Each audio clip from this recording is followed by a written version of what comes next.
Testing. The regular meeting of the Berkeley City Council for Tuesday, February 19, 2019 is called to order. Can we have a roll call, please? It's not working. Her mic's not working. Test. You hear it? The sound is low. Sounds low. All right, we'll work on that. Roll call. Councilmember Hezarwani. Here. Davila. Present. Bartlett. Present. Harrison. Here. Robinson. Present. Drosty. Here. Mayor Arreguín. President. Quorum is present. Moving on to ceremonial matters, and I'd like to recognize Vice Mayor Wengraff, who would like to adjourn tonight's meeting in honor of a distinguished resident of our community who recently passed away. Yes, I just learned that Jim Samuels passed away. Jim Samuels was a planning commissioner. I served on the planning commission with him for many years, also a local architect. And it's a real loss for the community that Jim has passed. So I had the privilege of serving Jim on the Downtown Area Plan Advisory Committee, where we helped craft our downtown plan, and also as a temporary member of the Planning Commission. And he was not only a practicing architect, but somebody who's very actively involved in the civic life of our community. And I joined Vice Mayor Wengraff in adjourning tonight's meeting in honor of Jim Samuels. Okay, thank you. Now I'd like to, so can we turn up the, we're going to turn up the sound. I'd now like to recognize our City Auditor, Jenny Wong, who's going to make a few comments.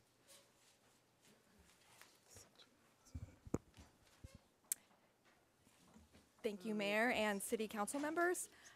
Can everyone hear me? Okay. Thank you, Mayor and City Council members. I don't think the mic's working. It's not working. Okay. I can just speak loud. No, it should be working. We need to make it work.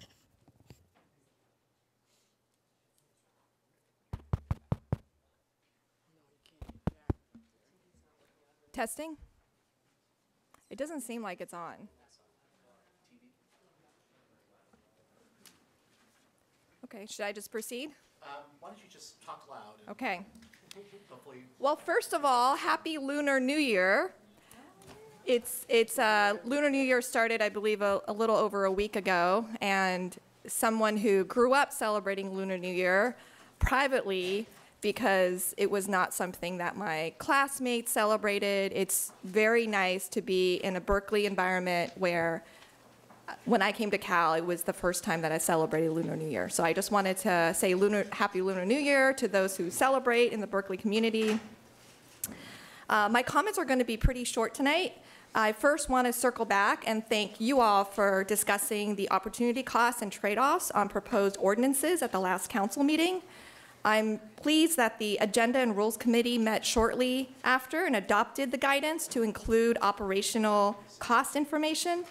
Having this information about trade-offs or additional resources necessary to deliver services is crucial in decision-making. I want to specifically thank members of the Agenda and Rules Committee. Thank you to Mayor Arreguín, Vice Mayor Wengraff, and Councilmember Harrison for supporting the inclusion of cost information when considering ordinances. I want to also thank the city manager for creating the guidance around cost information. I believe this information will increase transparency to the Berkeley community. Second, I just want to briefly share that I'm currently working on my audit plan and want to report that I'll be including on a regular basis audits that address payments leaving the city, such as contracts and other expenditures, which is part of the expectations for the auditor in the charter. While this has not been a previous focus on a regular basis in the past, I'm committed to ensuring the fiscal accountability for the city by conducting these types of audits on a regular basis. Once I have the audit plan developed, I will share it with all of you. And thank you very much and have a good evening. Okay, thank you very much, Madam City Auditor. So we'll now move to City Manager comments. Madam City Manager, do you have any comments for the Council this evening? No comments this evening. Thank you, Mr. Mayor. Okay, thank you. So we'll now move to public comment on items not on tonight's published City Council agenda. And this is an opportunity for members of the public to address any item that is not on our Council agenda. And we will select up to 10 speakers. And how many cards do we have? We have 9. We have 9. So each speaker will have 1 minute to address the City Council. And Madam Clerk, if you can please read the names. Tom Barr, Emily Richards, James McFadden, Max Ventura, Ivor Deal, Wendy Knox Carr, Chris Harding, Charles Clark, and Sue Martin. So if any of those speakers can please come forward in no particular order to start public comment on non-agenda items, if your name was called. I'm Tom Barr, and I'm going to cede my time to Emily.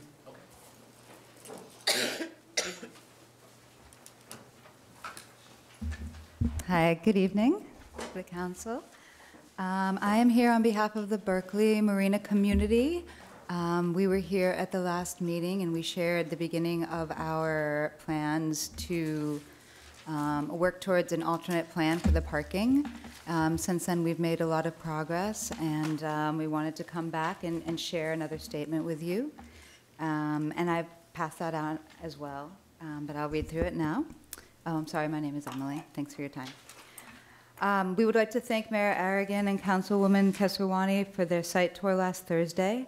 Ms. Harrison is scheduled to visit this Thursday. We cordially invite all council members to see firsthand the impact of these proposed parking changes on the ground.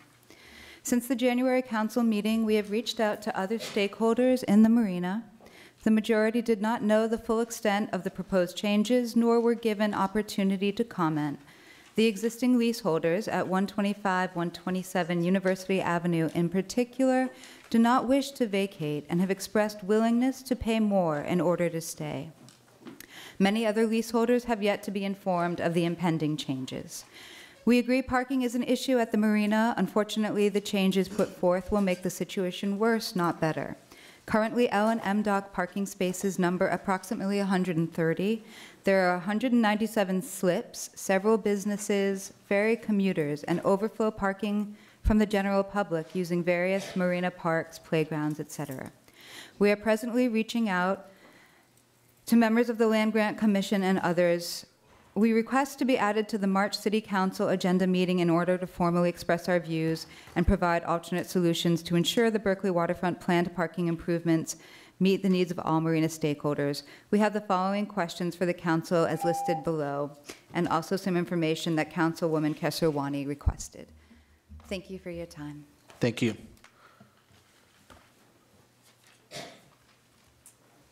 Good evening.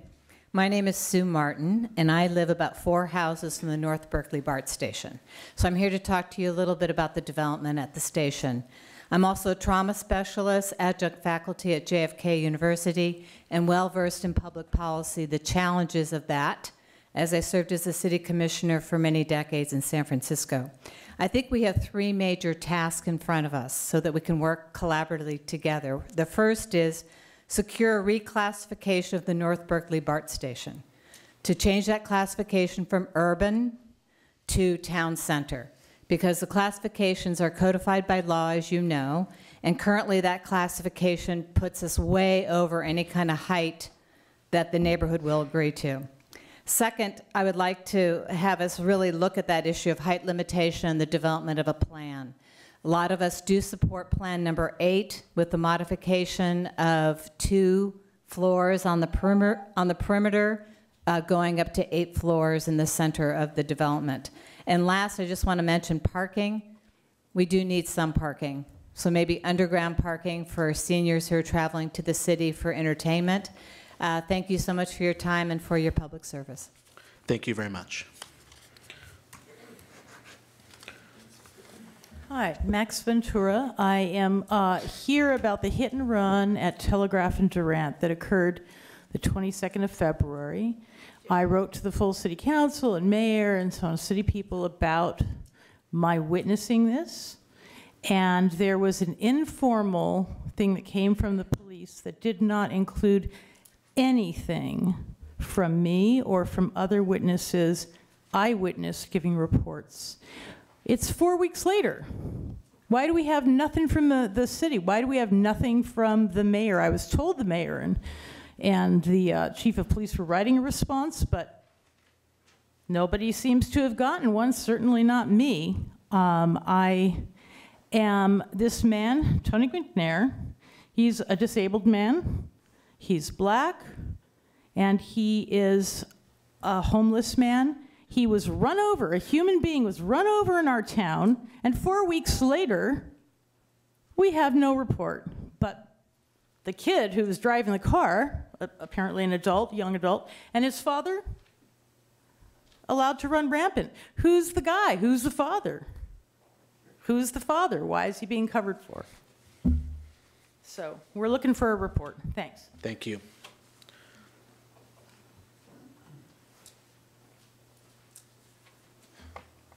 Mayor and Council, my name is Charles Clark. I'm a tenant in District 6. 3 weeks ago, this council voted to override the city attorney on Senate Bill 1421 compliance to release police records. You decided the city could afford hundreds of staff hours needed to respond immediately to public records requests. Now, the chance the Supreme Court might overturn your interpretation of the new law and create new legal exposure was a risk you dared to run. All this is proper under the city charter, which says, quote, the council shall have the control of all litigation, unquote. So, please use this same control to override the city's opposition to the Senate Bill 35 housing project proposed at 4th and Hearst. Letting a parking lot be turned into housing, half of it affordable, would be a courageous but welcome step toward reducing Berkeley's housing shortage. Thank you. Thank you.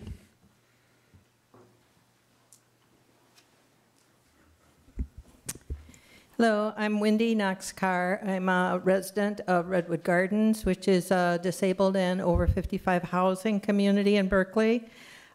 We have received unexpected recertification demand from our coming down from HUD and the federal of our rent. This consisted of signing a contract when a federal examiner was pressuring our management to somehow recertify something for 2018, which was possibly the federal budget change of 30 to 35% of our income being counted as a rent increase. We were not told that we could refuse to sign. I'd like Lori Drosty in particular to take care of this, but also this has affected Strawberry Creek, Adeline, and several federally funded housing units in Berkeley. This possibly will make some people homeless. Many of our residents are on SNAP, and we would really like some supervision of potential changes. Thank you. So, Wendy, Jacqueline McCormick from my staff will be in touch with you. Okay. And we'll follow up with you and see how we can help. Thank you.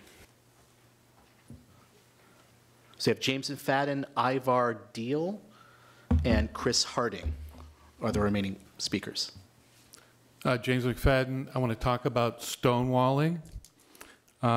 First, it's been 4 weeks since the hit and run. I don't think there's been an arrest. I don't think there's been a report. Why does it take 4 weeks to write a report? Is this being done for political reasons? Is there somebody being protected, the driver, or is there some other interest here? Is it just the police are protecting themselves because they bungled an investigation, that they failed to interview people at the scene, and they discounted the fact that the guy was homeless and black? And is the council sanctioning this?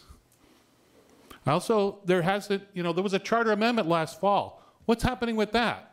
Isn't there a meet and confer going on? Another stonewalling. Statistics on stop rates. It seems like another stonewalling that's going on. It was supposed to be due last fall. What are you going to do about it if they don't show up with that this next month?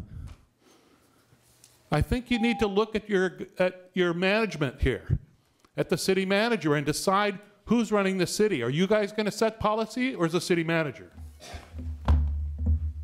Thank you very much. Ivar Deal and Chris Harding, are they present? Okay. And you are? Chris Harding. Ivar Deal. Okay, Rose, why don't we select 2 more cards? That was all the cards. Those are all the cards? Okay. So those were all the, Kyle, you didn't submit a card, I'm sorry.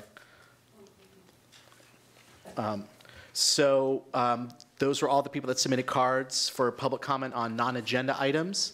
There'll be an opportunity for public comment on non-agenda matters at the conclusion of tonight's meeting. So we'll now go to the consent calendar, and I'll start the discussion. Councilor Hahn, on item 9, are you going to read the amendment into the record when you are recognized? Okay, so we'll wait to discuss the amendments to item 9, short-term referral to develop an ordinance permitting cannabis events at that time.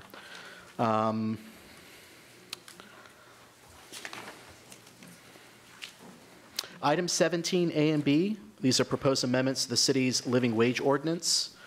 There was a revision in supplemental packet 1, which was a compromise, I believe, between staff's original version and the commission's version.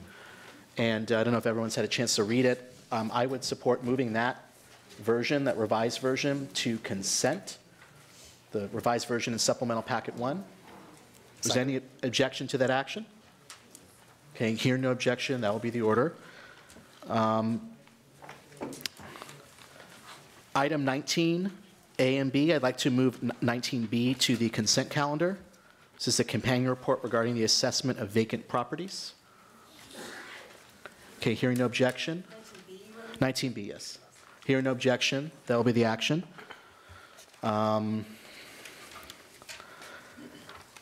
Item 22, this is an information item supporting worker cooperatives. I've spoken to the manager of economic development. He's not here this evening, but I expressed to him my interest in having a discussion on this item at a future council meeting.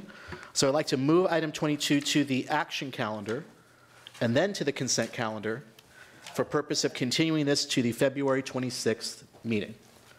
So we first have to move to action, and then we have to move to consent to calendar it for a future meeting. So is there any objection to the council taking that action? Okay, here. The date that we agreed upon was February 26th. Hearing no objection, that will be the action. And then item 18, this is a referral response, updated policy for emergency standby officers for the mayor and council members. There's been a lot of discussion of this issue, and I think more discussion and amendments are needed. And so I'd like to propose that we move this to consent for purposes of referring this to the Agenda and Rules Committee for further discussion. So we would not be taking action on this evening, but referring it to the Agenda and Rules Committee. Is there any objection to taking that action on consent? Okay. Hearing. I'm just curious as to why. I think there's been a lot of interest in this issue. I think we need more time to work on the policy. And so now that we have a system of policy committees, sending it to the Agenda and Rules Committee for more discussion and development, I think is an appropriate action. Didn't it just come from the rules? So no, this came from staff. So are you objecting to taking that action, to referring it to the Agenda and Rules Committee? If you lift the moratorium on appointments, I don't have an objection. Speak into the microphone, please. If you lift the moratorium on appointments, I won't have an objection. Well, what's before us is the policy, and so what I'm proposing is to refer the policy to the Agenda and Rules Committee. So is there any objection to us taking that action? There is no rule committee. Ma'am, you're out of order. I'm just curious as to how long that's going to take, because there's a moratorium, and if you lift the moratorium, I won't have an objection. But if you continue the moratorium and it stays in rules for who knows how long, I have an objection. Vice Mayor Wengraf, I'll yield the floor to you. Yeah, I'd like to suggest that we take this up at the next meeting of the Agenda and Rules Committee so that there's no delay. Significant delay, yeah. Great. And there's a time limit how long these things have to be considered at a committee, but It's already been like 7, 8 think, months, whatever, so. I think having this be the first item at our next meeting, I think is a good idea. So is there any objection to moving this to consent? I'm going to abstain. Okay, so you're not objecting to moving it to consent, but you're going to be recorded as abstaining on that motion? Okay. Let's try to see if there's anything else. I know, Madam City Manager, you had some items that you wanted to remove? Yes, Mr. Mayor, I'd like to move items number 14 and item number 15 to the March 12th, 2019 council agenda. Item number 14 is the density bonus ordinance revisions, and item number 15 is the contract with Pride Industries for citywide janitorial services. So the city manager is saying that she is, you're removing or continuing? Continuing them to the March 12th, 2019. Both items? Both items. So the city manager would like to continue item 14, density bonus ordinance revisions, and item 15, the contract with Pride Industries for citywide janitorial services, to the March 12th city council meeting. Is there any objection? As the author of those, she has the right to request that. Okay, hearing no objection, that will be the action. That's all I have. Councilmember Robinson. Wow, yeah, hey, I'm just trying to keep up. We just cleared out like half the agenda. That's okay, and I'm going to try to help. So the chair of the Peace and Justice Commission wrote to the council earlier with some clarifying amendments for item 20A, that if they meet the city manager's needs, I think I would like to move to make those amendments and then move the item to consent. And I can read those into the record now. There were two key questions that the proposal did not sufficiently define weapons. So I'd add language offering definitions of weapon and weapon systems as a weapon being any instrument or device for use in attack or defense in combat, fighting, or war as a sword, rifle, or cannon, anything used against an opponent, adversary, or victim. And then defining weapon systems as any integrated system, usually computerized, for the control and operation of weapons of a particular kind, which were both offered to us by the chair of the commission and are from dictionary.com. And then secondly, clarifying the language. So I can help you here. So it'd be amending the now therefore be it resolved clause to read, now therefore be it resolved that the city of Berkeley will not invest city funds in weapons manufacturers. Took the words right out of my mouth. Striking the words that begin at council and end at arms. Precisely. And then it will continue and decides that it shall be a city policy to divest from such entities. That's the one. Okay. And if that is amenable to the city manager, I would like to move the item as amended to the consent calendar. Madam City Manager? Yes, the staff agree with the changes as proposed. Okay, great.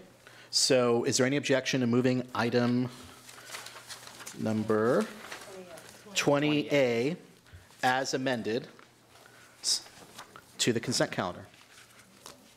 Hearing no objection, that'll be the action. Thank you, Councilmember Robinson. Anything else? Yeah, I would love to offer $150 each to items 11 and 12 from my discretionary account.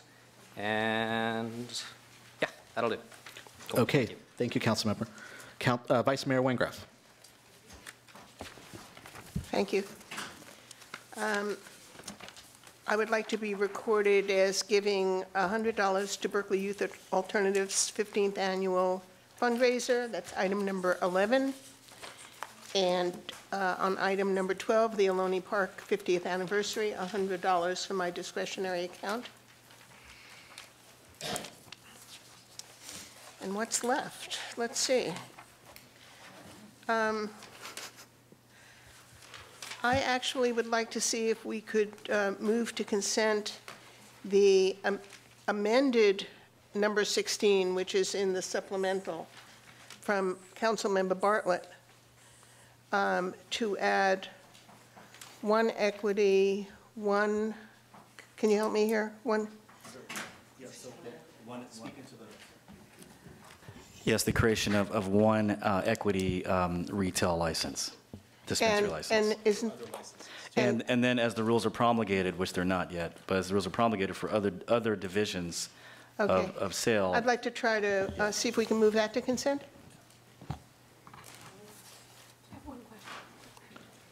Councilor Hunt has a question before we dispose of this.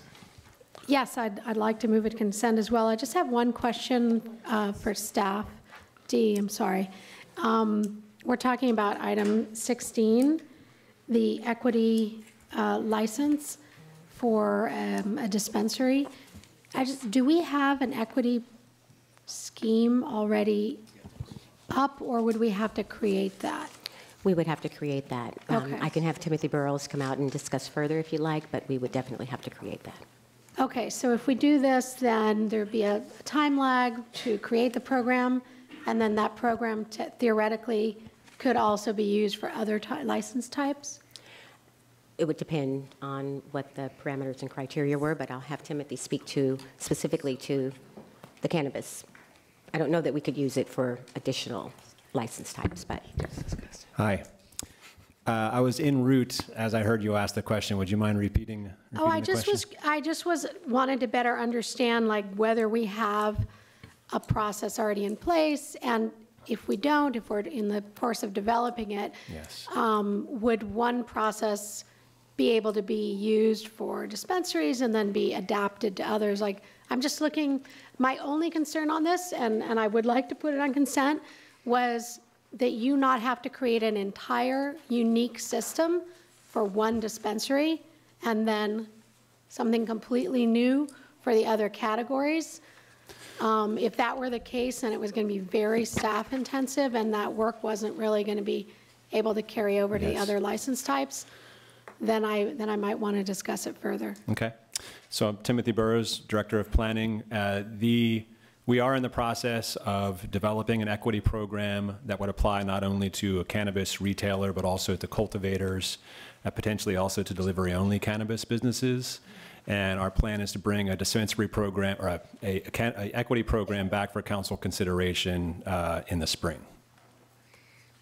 Great. Okay. This spring? This wow. spring, summer. Incredible. Now you're making me worried. The initial goal was the spring. I might have to push a little bit, but certainly this year. Okay. Yeah. So the question that Councilmember and Vice Mayor Wengraf had posed is there any objection to moving item 16 as revised in the supplemental packet 2 to the consent calendar? Councilmember Davila? I just had a question because she just said changing. Microphone? Changing from 4 to 1? Is that what you're? That is Councilmember Bartlett's revised proposal. Yeah, we envision one per category. So it's one retail and then one for delivery, one for manufacturing. 3 total Yes, at the present time. until, what do you mean at the present time? What does that mean? So we can revisit it at any we can time. always revisit it, but it's to start the process of developing the equity program and developing an equity licensing process. Right now, we don't have one. And may I interject? Would that be useful? Yes. The item, as it's stated right now, is specific to adding. Right now, our ordinance allows for 6 retail storefronts. So as it's drafted right now, this ordinance would add 1 additional retail storefront, which would be an equity candidate. And then the equity program that we develop and bring back to council, we could then apply to any of the cannabis businesses that we're looking at that have a quota associated with them. So that might be delivery-only cannabis businesses or cultivation businesses are the 2 business types that have quotas associated with them. My concern is that we're going from 4 to 1.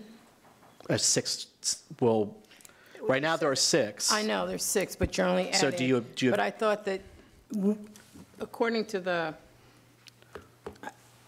I guess I won't say anything. Councilor Bartlett? Well, just to ease your concerns, Councilor Davila, this was just to round out, each major segment of the industry and create mechanisms for people who are victims of the drug war to participate in a comprehensive way according to every single division, so we can learn and we can grow from there. And I did add the term micro-business in there as well, which is also important for people that don't have massive means to start a business. So I hear your concerns, but I think it's a good start, and we need to develop a good way to do this. My other concern is that. Okay, so it sounds like, let's keep it on action. because I was asking, do you object? And it sounds like you want to discuss it, so we'll keep it on action. Anything else, Vice Mayor Wengraf? No, that's it. Okay. Councilmember Hahn, you're recognized. Thank you. Looks like almost everything has been done. On item 11, the Berkeley Youth Alternatives crab feed fundraiser, I'd like to be recorded as donating $100. And on the Ohlone Park 50th anniversary celebration, which is item 12, also $100. And then I wanted to offer slight modification to the recommendation on item 9. Yes. Item 9 is the mayor's item for cannabis events. And I had asked, and I appreciate that the mayor was supportive of some slight limitations so that it was not an unlimited number of cannabis events per year, and proposing that it be limited to 3 maximum. We don't have to have 3, but up to 3 per year. And that Cesar Chavez Park be the sole location, which apparently was his intent, but I thought the language could be tightened up a little bit.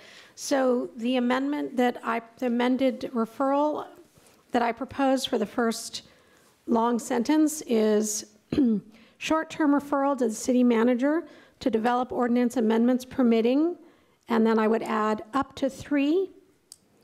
Go back to cannabis events and add the words per year. So make it up to 3 per year. In the city of Berkeley, and designating Cesar Chavez Park as, and I would strike the word "an" approved location and put in the words "the sole approved location" for cannabis events, and the rest would be the same. So 3 per year and Cesar Chavez Park as the sole location. And I accept those amendments. So it stays on consent. Yes, so it would stay on consent with that slightly different, more narrowed language. Councilmember Kesarwani. Thank you. I appreciate those amendments. You know, my concern is our marina is facing a structural deficit, and this is a potential revenue source. So I'm a little bit concerned about limiting to 3 per year. I originally did not want to establish a limit, but I think we can start with 3. I'm aware of one organization that has expressed an interest in having an event. They've already reached out to our special event staff. There may be more. We can always increase that number depending on how these events go. We'll have to evaluate how they go, okay. And we can always decide to increase that number, decrease that number at a point in the future. Okay, so can I suggest us to say that in our initial first year that we're going to limit it to 3? That's fine. That's okay. Great. That would be great. Thank you. That's acceptable. And then would we revisit it? So that would be why don't we say the first year and then that it would come back to us? That sounds great. Thank you. Okay. Great. Okay, Vice Mayor Wengraf, on this point? Yeah, I have a question. Do the fees for these events stay in the Marina Fund? It's general. No, when you They say don't. the fees of the event wouldn't stay in the Marina Fund, the fees would go to the appropriate fee provider. So if it's policing or if it's parks, it would go to that particular revenue stream. But they're generally put into general fund, so. But is there some way that we might be able to restrict the use of the revenue from these events? Not at this meeting. To the marina? Not at this meeting. No, not today, because it's not agendized. Okay. Okay, thank you. Thank you. I think that's... Well, and I think, there might be a possibility to explore, depending on the financial capacity of the particular organization or for-profit group, to make some sort of community benefits contribution. That may be something we could potentially discuss with them as well. But I think you raised good points. So with those amendments, item 9 will stay on consent. Anything else, Councilor Hahn? Okay. Councilmember Harrison. Thank you very much. I'd like to contribute $100 to the crab feed and also $250 to the Ohlone Park celebration, 50th anniversary celebration of the park. I also just want to make one comment on 19A. I think it's important that we thank the Human Welfare and Community Action Commission for pointing out this data that indicates how many vacant units are in Berkeley based on the national census. It shows an approximately 4,000 vacant apartments within Berkeley. I think it's something we need to look at. I agree with the city manager, there's a better forum for doing that than this, but it's just an important fact that we need to grapple with. We've done several things so far in vacant units. We've set money aside for the land trust to purchase entirely vacant buildings. We've looked at vacancy as an indice of blight so that we can look at buildings that are vacant and blighted and try to work on those buildings. And we are also looking into what we might do otherwise to identify vacant units. I did have one question for the staff about this on vacancies, and that is, are vacant units identified as a question in the rental safety program? In other words, we do an annual inspection for rental safety. Do we find out whether units are vacant when we do that? Does anyone know? I can have our planning director let you know here shortly. Yeah, great. Great, thank you very much. And with that, that was all my comments. Thank you. Thank you. Councilmember Kesarwani. Thank you very much. I would like to co-sponsor item number 12, the Ohlone Park 50th anniversary celebration, and I'd also like to make a $250 contribution from my, I forgot the name of the account, the D13 account to that effort. Thank you so much. Okay, thank you. Councilor Davila. Thank you. I'd like to add $100 to the 50th anniversary of the Ohlone. And then, let's see. I also wanted to adjourn in the memory of Councilmember Davila, we had the ceremonial calendar. I get it. You're not in order. We're discussing the consent calendar at this time. Of Catherine L. Fisher. And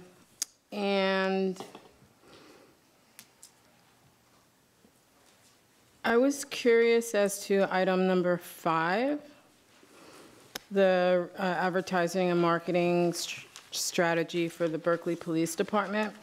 Why, is that coming out of the BPD budget or is that coming out of the general fund? I had a question.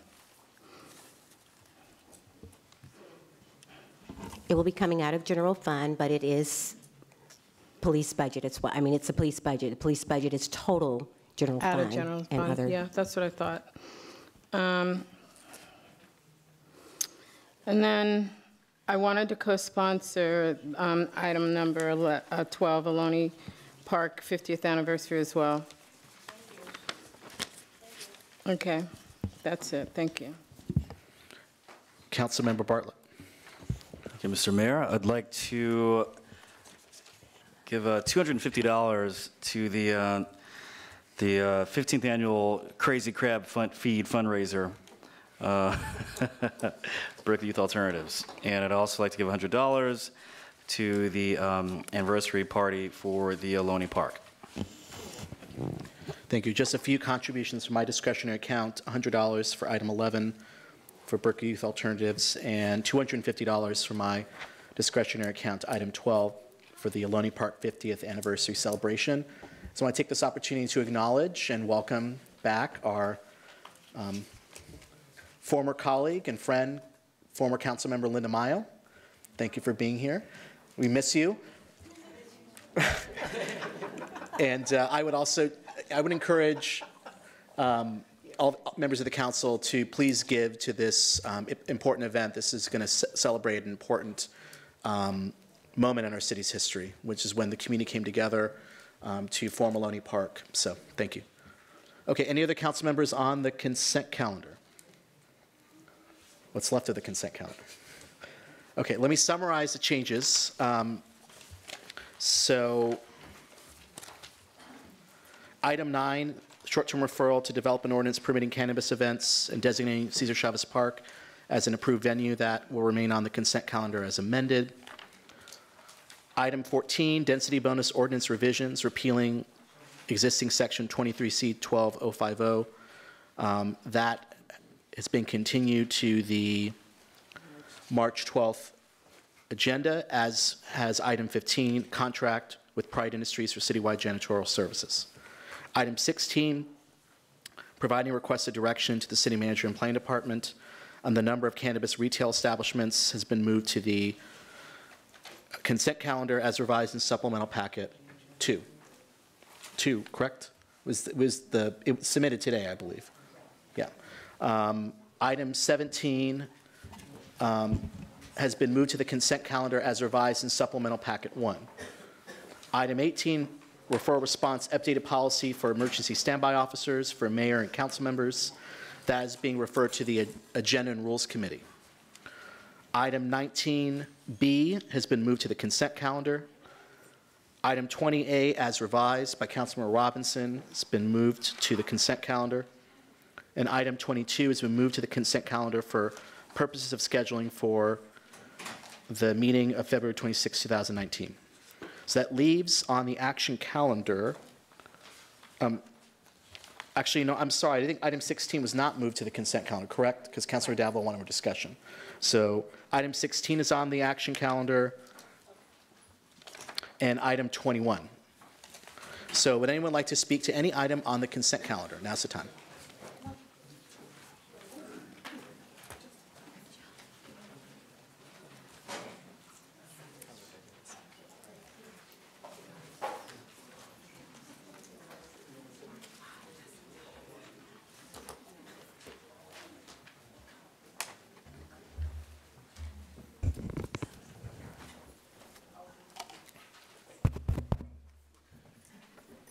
Good evening. My name is Calliope Askins, and I am a student at Oxford Elementary.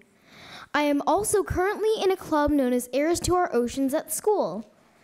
I would like to thank the City Council for passing the ordinance. Some members of our club spoke and attended the last 2 City Council meetings in favor of the disposable free dining ordinance. I also think that if a group of 20 or so students can make such an impact on the earth, you adults can make our young voices be heard. In doing so, we could become a zero-waste city. Just a room full of people who are all interested in one thing has made such a difference. This difference is making our world better. When we young people said, we need some way of getting to be zero waste, the community responded and brought us this ordinance. Imagine if it was the state's voice, which then extended to the entire country. We could be more productive and be even better. We are now on our way to a zero-waste community. I want this new ordinance, and I am glad we will now try something different. I myself recently experienced the beneficial change. When I walked into my local Berkeley restaurant and ordered a drink that required stirring, absolutely no straws were served. This made me proud of what we've become. If we share these ideas with other cities, we can make a difference. So in short, I would like to thank the council. I will do whatever it takes to make us a zero-waste city. So please recognize I am not just thanking you just because you helped me or just because of my class. No, I speak for all the kids of my generation. Recently, a wise woman from the Ohlone people taught me to think about how your decisions affect the next 7 generations. Thus, I am glad that the council has made this good decision of passing the disposable free dining ordinance. With the ordinance, you are saving the planet for our generation and those to come. Thank you. Thank you. Thank you for coming. Thanks for all your leadership. Thank you so much.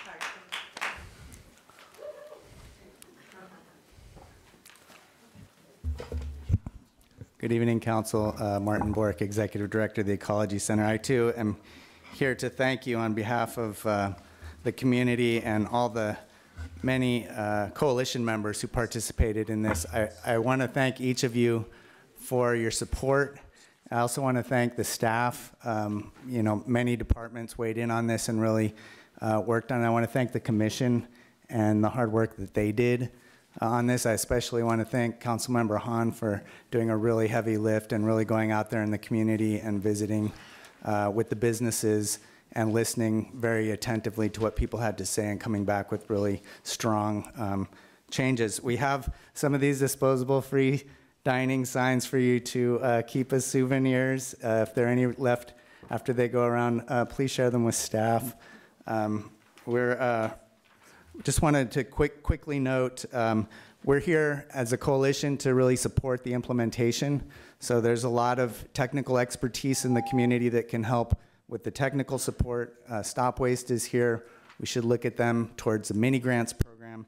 And just to let you know, the Ecology Center is working on a pilot program already for a reusables program in the Telegraph Avenue Business District. We're ready to partner with the city on that. So, short-term investment on implementation for long-term gain, and really appreciate your leadership. Thank you.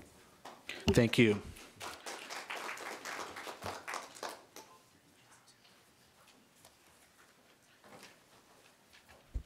George Lippman, incoming Vice Chair of the Peace and Justice Commission.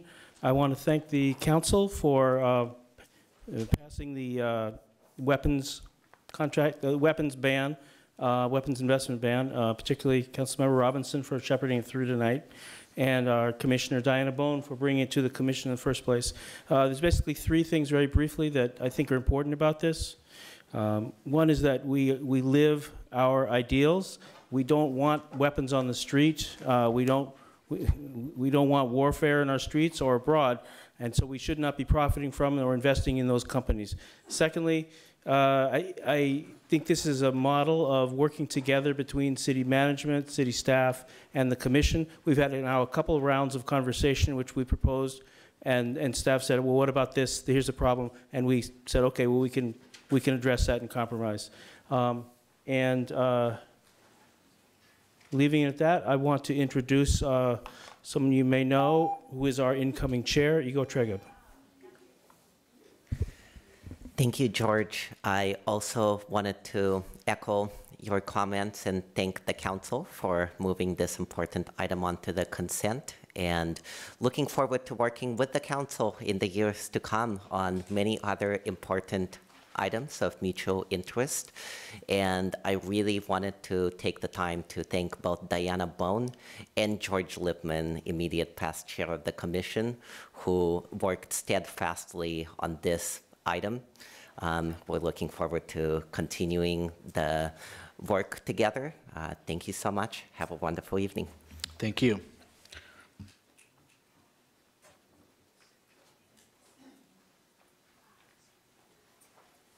Hi, Kelly Hammergren. I just wanted to mention a couple things. I really support the single-use disposable foodware, but I wish we could change the behavior of the people that live in our city. I mean, this seems to be a problem. As I went to my compost bin this last week and pulled out 2 plastic bags, a bunch of plastic containers, and a Starbucks from Alina. I don't know who Alina is, but she filled my compost with plastic.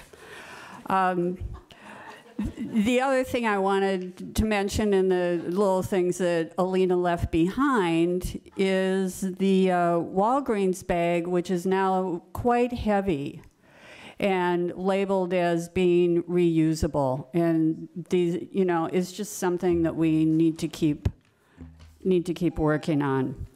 And then I also wanted to mention the LA Times had an article this last week, the winter shelter, that they had 5 deaths and temperatures of 50 degrees. And so we are having our shelters for winter, but I think we really need to think that even temperatures down to 50 degrees can be enough to create hypothermia in the homeless on our streets. And so that's it.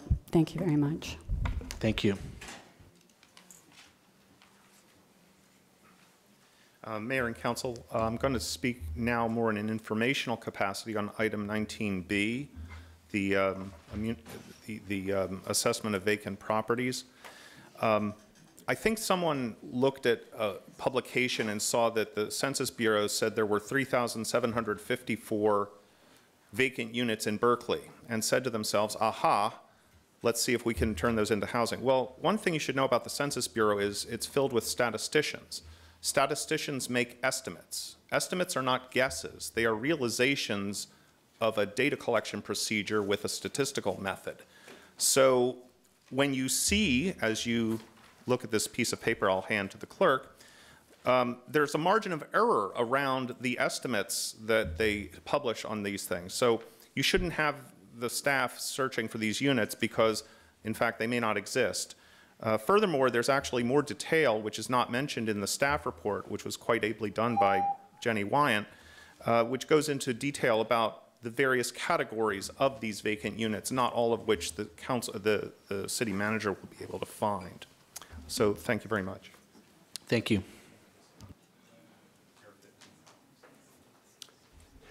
I'm Stephen Most. I'm a neighbor of Ohlone Park, a member of the coordinating team of Friends of Ohlone Park, also known as FOOP. I want to thank Councilmember Harrison for introducing the resolution to support our 50th anniversary celebration on June 1st, and for all of you who are contributing to this event, including Councilmember Kesarwani, whose district also includes Ohlone Park. I want to mention that this is a park for all of Berkeley in many respects. It's a transportation corridor between North Berkeley BART and downtown and the university. And I think it's really important as the density increases in our city that Ohlone Park remain vital and well used. Another aspect of it that belongs to all of Berkeley is that it's a place where we honor the native people of this land, which you heard so eloquently from that girl who spoke just a few minutes ago, thinking 7 generations in advance. And I now want to introduce Jean Lamar, who created the Ohlone mural. Great, thank you very much. I'm not Jean, I'm Kristen Limecooler, Friends of Ohlone Park. I cede my time to Jean Lamar. Miranda Ewell, also from Friends of Ohlone Park, and ceding my time to Jean.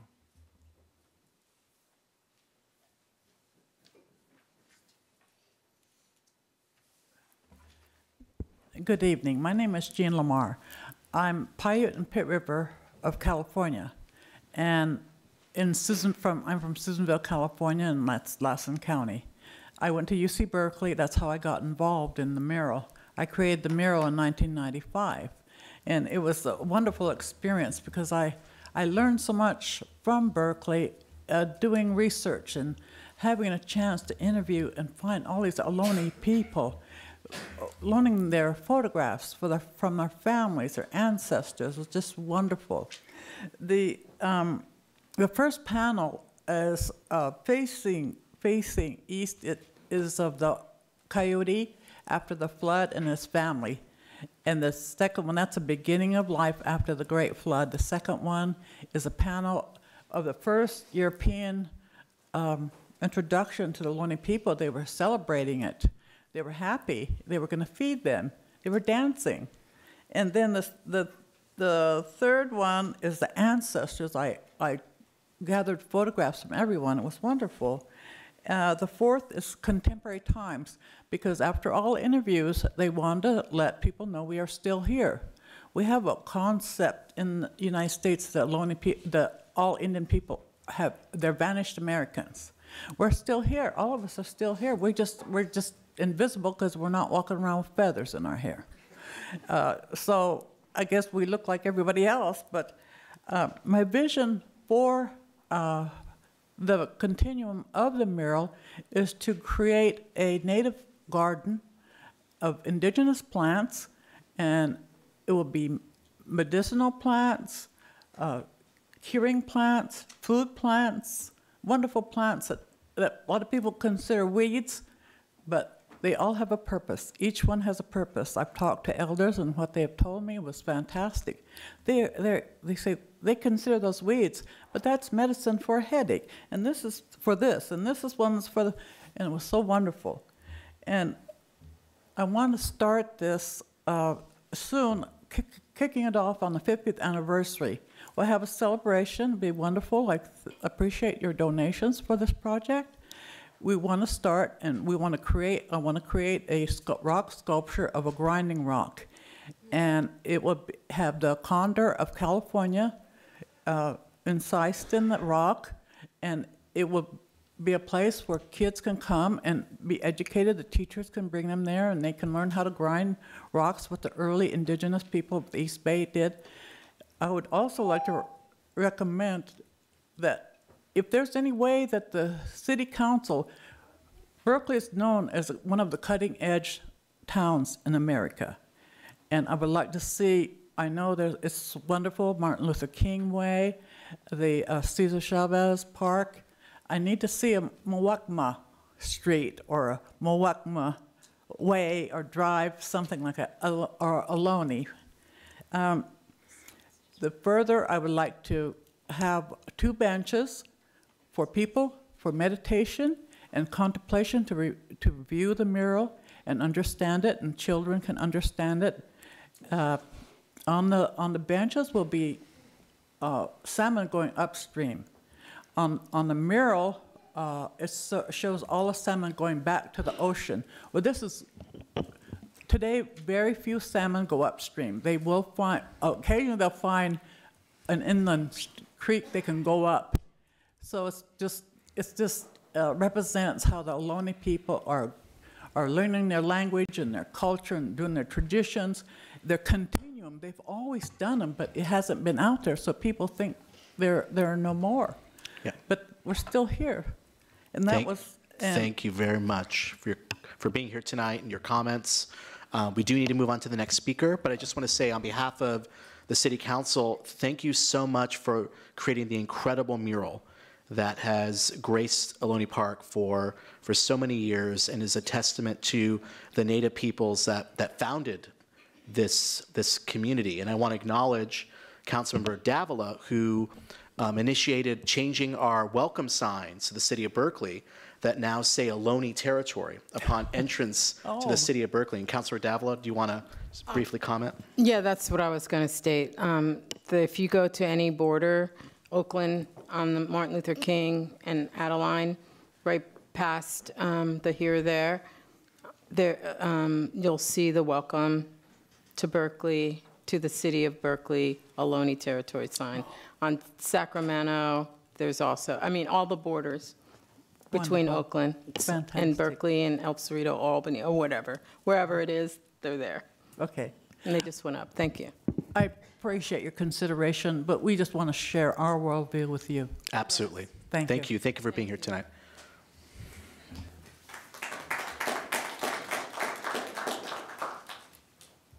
Greetings, Council. My name is Bernard Marslick. I live about 3 lots from Ohlone Park on Grant Street cul-de-sac. I want to thank you all for participating in support of our effort to the anniversary. I'm a member of FOOP, but also a member on the board of the Berkeley Partners for Parks, which is our fiscal agent, and they support this endeavor entirely.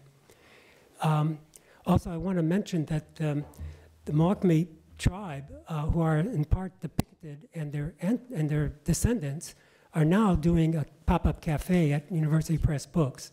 And it's tonight, and that's why no representative is here from that tribe. They regret that they couldn't come, but you can't be in 2 places at once. And the effort that they're doing with the pop-up cafe is a way of educating the population about their tribe and their descendants and their rituals. It's a pleasure to be here and not rant at the council. I thank you again for your efforts. Thank you.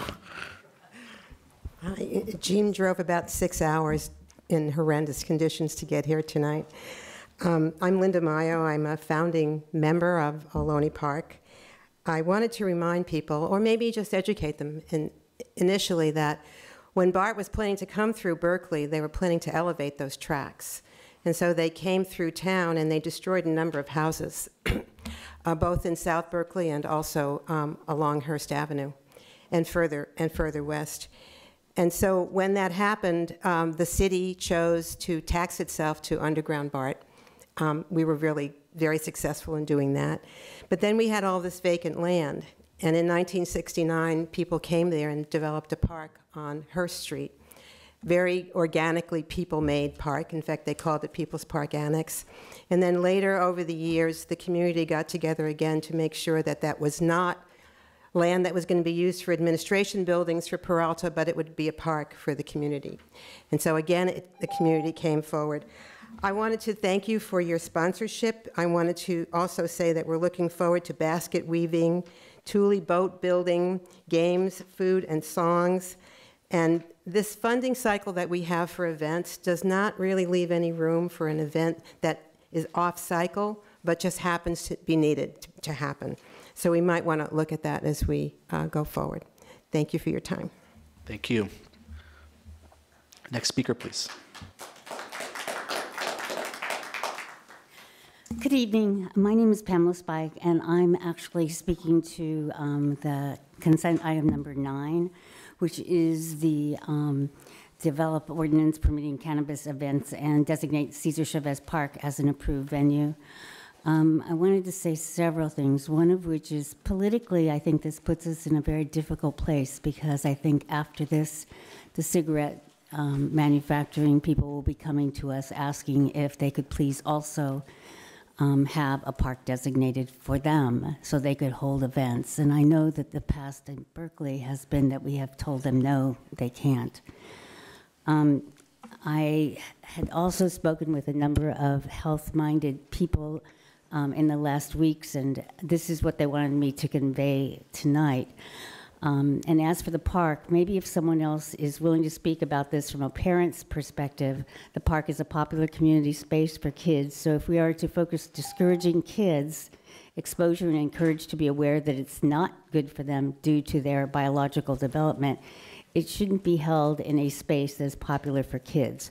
You'd also have the precautionary measure as something to consider since we really don't want to have kids involved, or kids or even adults, in secondhand smoke. So, thank you. Next speaker, please.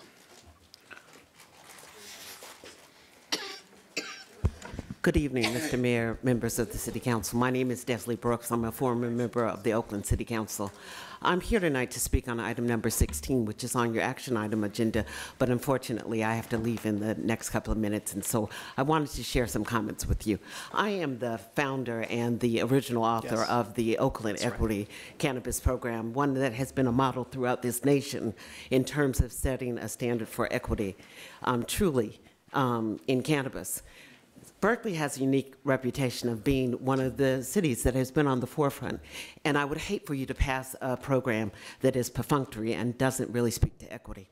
Equity isn't about numbers, and it's not about pushing something through quickly. It's about thinking about what your equity goals are. And so I applaud you, Councilmember Bartlett, for the effort that you've made in moving to make sure that there's an equity program, because it is imperative that one be established and that the rights or the wrongs that have been perpetrated by the war on drugs be righted.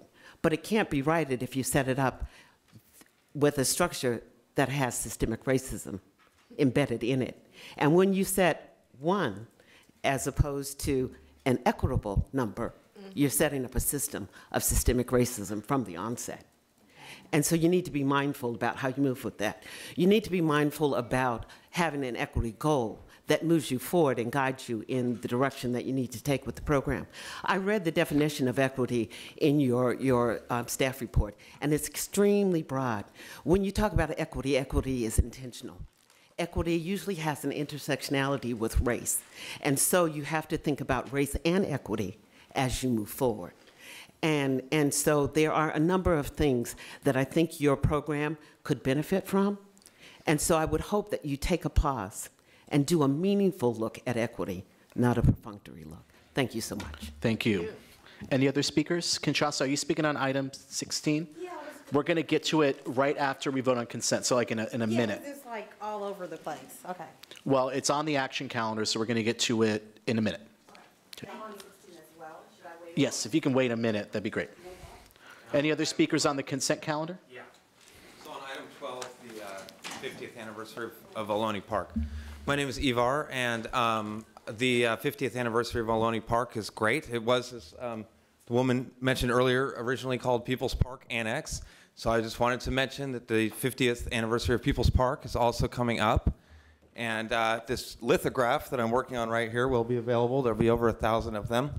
You can have one too, Rigel, even though I know that you do not support saving the park. Which is unfortunate, because I feel like it is such an important part of Berkeley history, and I feel like just as important as, well, I mean, it's on par with the Shell Mound, I think, for importance of Berkeley's, you know, the integrity of Berkeley being what it is today, you know, what it has been historically. To bulldoze People's Park for another tower block of student housing would be tragic indeed, and really would be a sad statement about the way that the city has moved and about the city's respect for its own history. So just want to put that out there. This poster's coming out. Thank you.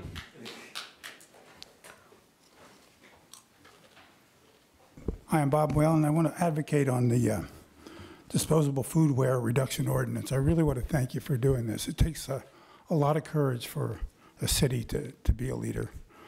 I remember I was a restaurant manager back in Berkeley in the 1980s when we had a smoking section. And the city council passed an ordinance and eliminated it. The restaurant that I worked in, the Good Earth, which is long gone, I worked there for many years. We did not have a smoking section, and we were told when we eliminated it that our business would go into the tank. It didn't. It increased. So a lot of people are looking for a way to feel good, and I really appreciate you codifying and making it easier for the restaurants who do want to do the right thing to be able to, and not be in competition with people who are just trying to save a buck. Thanks. Thank you. And I just want to thank you, Bob, and the Dorothy Day House. I want to acknowledge item 4, which is additional funds to extend our emergency shelter. And thank you and your organization for really stepping up and providing needed shelter for our unhoused community. Are there any other speakers on consent? Any other speakers on the consent calendar?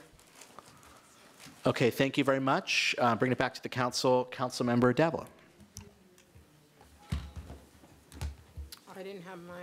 Okay, you were in the queue. All right, so is there, you're in the queue again? It's okay. tripping. All right, is there a motion to approve the consent calendar as amended? So moved. Moved by Vice Mayor Waingraff, seconded by Councilmember Hahn. Is there any objection to the motion? Hearing no objection, the motion carries.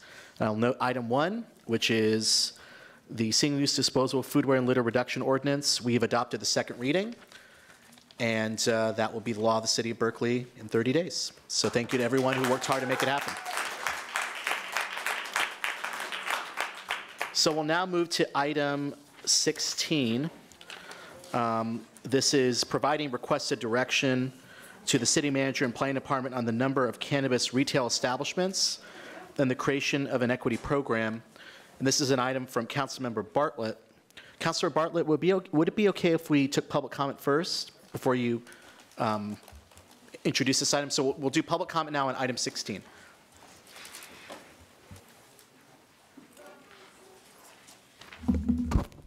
Sorry, really quickly. My name's Conchasa Taylor. I'm here tonight to ask that you expand the lens of equity as it is written now, or your plan.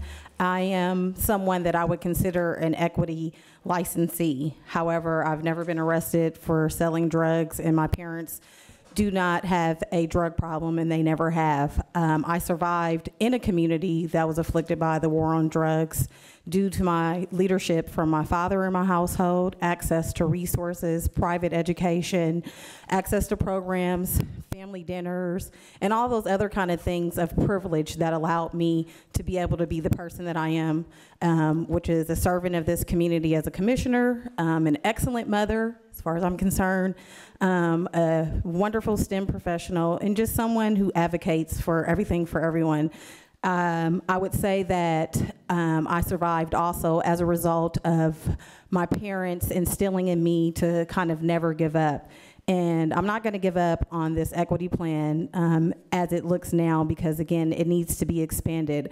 I plan on applying for a micro business permit for manufacturing, distribution, retail, non-storefront, as well as cultivation. And the goal is for me to empower other African Americans. Many of my friends that are in equity programs in other cities, most of the time the equity sponsors are Caucasians, and they're all limited to being delivery folks. And for me, I would like to be able to help others. I currently make products now for my family and friends. I make bath salts, bath products, and other things, but I have other folks that can't go through the process or have a privilege like me of having investors. So I'm not an equity person that needs investors.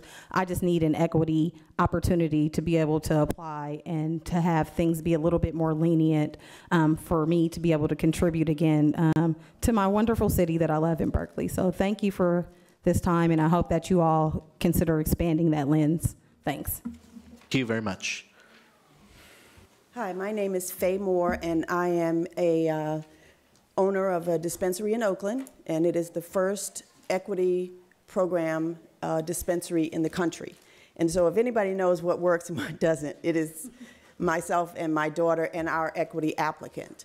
In the process of that we went through in Oakland, when we discovered what worked and what didn't, we came up with the idea that there are a lot of holes in the programs out there now that don't really, I'm sorry, my mouth is pretty dry, don't really add to the equity program based on what it's supposed to be. And as the cannabis, the Alliance for Cannabis Equity, we've put together a group that focuses on making sure that legislation works in the equity program just like it does in the city of Oakland. And it's important to the city that the program work, not just be a program, but one that works. And I think that, with all due respect, I saw a couple of holes in the one that you all have that I think could be improved. And I think Councilmember Brooks laid it out, so I don't have to. Thank you. Thank you very much. Any other speakers on item 16?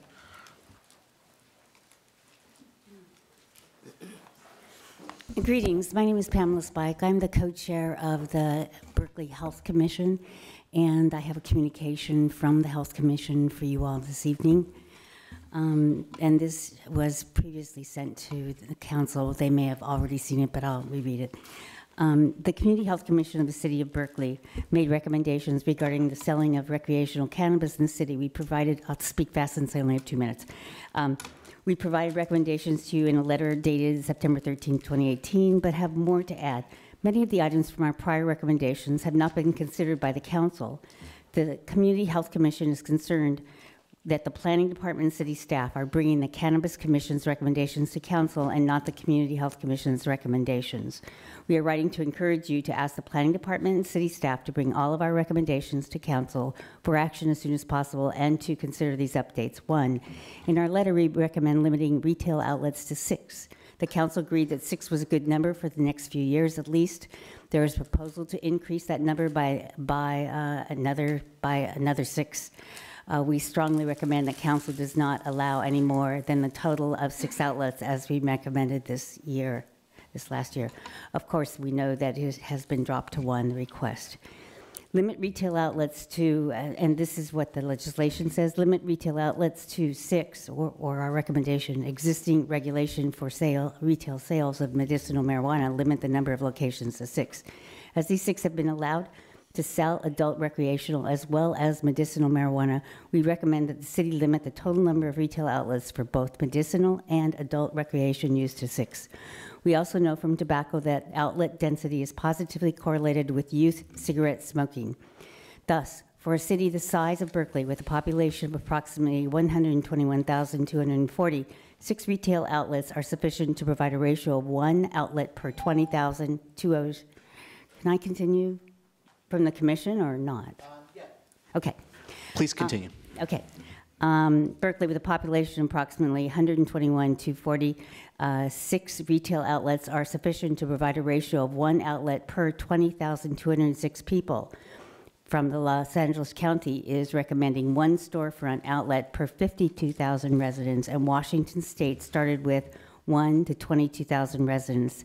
If even 1 to 2 new retailers are allowed, they should be limited to equity applicants. We should prioritize equity applicants, but that does not mean it should be used as an excuse to have more dispensaries. We would be happy if all dispensaries were equity applicants. Number 2, we recommend that the City Council consider raising the tax on cannabis with a ceiling of 15% as soon as possible, as stated in our 2018 letter. I won't continue on that tonight because I don't believe that's an issue. Can you briefly just kind of touch on whatever remaining points? I think we all received remaining points? Commission letter Sure. On several occasions. Oh, I'm so, well, no, you would have received one approximately 2 to 3 weeks ago. We did, and it was resent, and it's in the communications packet as well. Okay, great. Then I'll just summarize the 3rd and 4th point. 3rd point, Councilmember Davila has an important proposal prohibiting all flavored tobacco products, including menthol, that have been long marketed to youth in communities of color in Berkeley. And it's strongly supported by the Health Commission. And point number 4 was the Community Health Commission recommends that the City of Berkeley consider using the 6 Ps of prevention: promotion, pricing, poor policy, patron care, premises management, and public agency. So that's the summary of the rest of the document. Thank you very much. Yeah, we received the letter by email, and it was in the supplemental communications packet, and I appreciate you reading it to remind us of the Commission's recommendations. Great. And I just wanted to also let you all know that I'm an RN with a master's degree in nursing, so I'm pretty well schooled in science in regards to this, and I'm also a customer of one of the dispensaries here in Berkeley, so I'm pro. Thank you. Next speaker, please.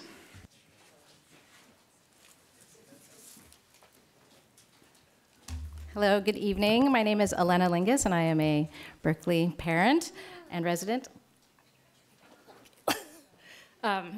And I'm also a public health professional of 20 years experience, and so I just wanted to comment that I was very pleased to see that the council was moving in a precautionary way to limit as far as the number of licenses that you were going to allow for cannabis, and I'd like to, again, encourage you to stick to only adding 1 additional cannabis outlet as an equity applicant.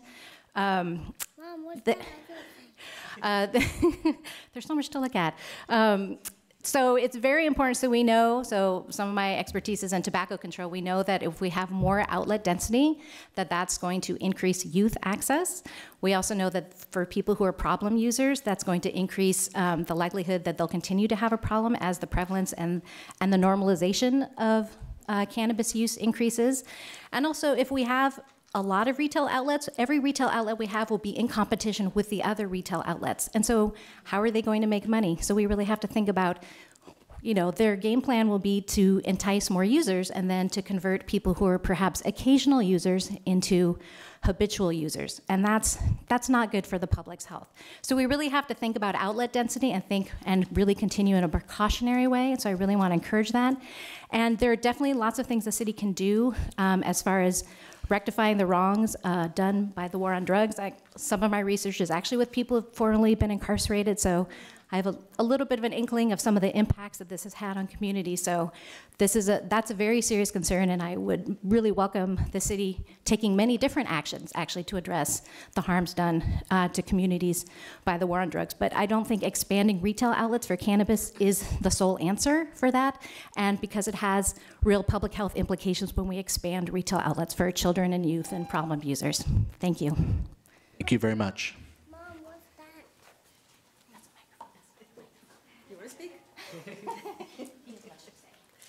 I think the colleague in the back ceded a minute, so 2 minutes. Good evening. My name is Lynn Silver. I'm a pediatrician, a Berkeley mom, and a UCSF professor. I coordinate the Getting It Right from the Start project, which is a national effort to better regulate cannabis to protect public health and equity.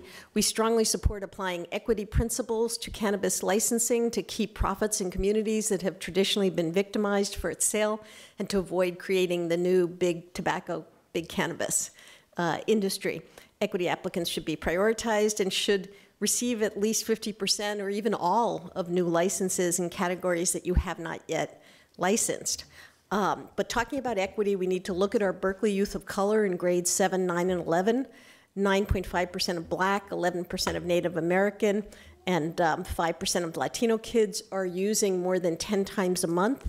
That's 4 times the rate in our white BUSD high school students. That's our biggest equity problem. And that's going to affect high school graduation rates. That's going to affect future social and health outcomes for these children. Our lifetime marijuana use in our Berkeley BUSD 11th graders was 38%, which is almost double the state's average, and similar, much higher than Alameda County. And we have tens of thousands of UC Berkeley students whose brains are still in the period before age 25 when they're developing neurologically. So we need to be prudent and cautious about not flooding our city with outlets, whether storefront or delivery. So I'm really grateful and appreciative that the council appears to be moving towards a more cautious and prudent position. 6 is best. 7, if it's one more equity applicant, is not a big difference. Please don't go higher than that.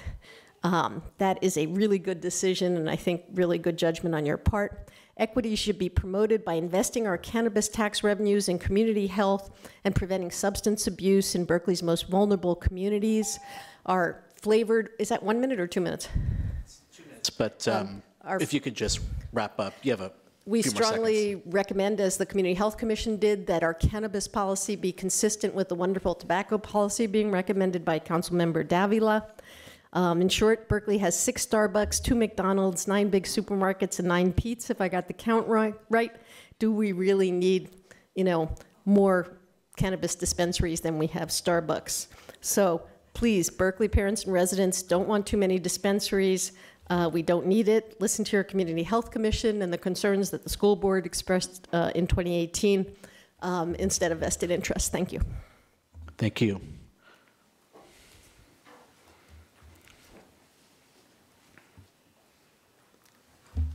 Hello, my name is Amrita Singhal, and I'm a longtime Berkeley resident and parent. I would like to thank the council for proposing only 1 additional dispensary. This is a prudent, good decision, and I thank you for considering the health of our youth and community in reaching this conclusion. You have in your power to protect the health of Berkeley youth, and actually of the citizenry, and it may not seem like it, but as our elected officials, you really do. Thank you for prioritizing health over narrow special interests of the cannabis industry, which, like tobacco and alcohol, makes its profits by passing on the real costs to us, the people, in the form of school dropouts, delinquencies, homelessness, addictions, and despair. Thank you for doing the right thing this time around. As a concerned Berkeley parent, I hope this issue can be put to rest for the next 10 years. Thank you. Thank you very much. Any other speakers on item 16? Yes, ma'am, please come forward. Hi, I'm Ann Rojas Cheatham. I am a member of the Community Health Commission, and I just got here. But I am hopeful that you will not recommend more outlets, or at a minimum, 1, which is what I just heard is what you're considering. I have a PhD in public health, so do many of the speakers and people in the Community Health Commission. If you understand public health, you will take this very seriously. You will take the cannabis industry as the tobacco industry and the alcohol industry coming into Berkeley in protecting youth. And if you understand strategies for how to do that, you will know that why we're recommending what we're recommending, which is please don't increase the amount of outlets, is for the health of the public and of youth. And we have written a long letter with our recommendations. We have written a follow-up letter. We're having meetings with you. I urge you to really read what the Community Health Commission is saying. We have a public health perspective. We know what we're talking about. We have many lessons learned from tobacco, from the alcohol industry, and why Berkeley is taking this differently and thinking that this is so cool and it's fine, I don't understand. And I'm really upset. That's why I come here, and I have 3 kids, and I have a job. I don't understand how we're doing this. Like, we should be leading public health efforts here. And I hope that you will not increase the number of outlets. This is not how we deal with equity and race. That's not helping. And that's maybe making you feel good, but this is not the right answer. If you're gonna, so please don't make a decision. Read what we've recommended. We've put a lot of thought into it. We've had a lot of experts that we've spoken with. Read what the Community Health Commission has said. Meet with us. Thank you. Any other speakers on item 16?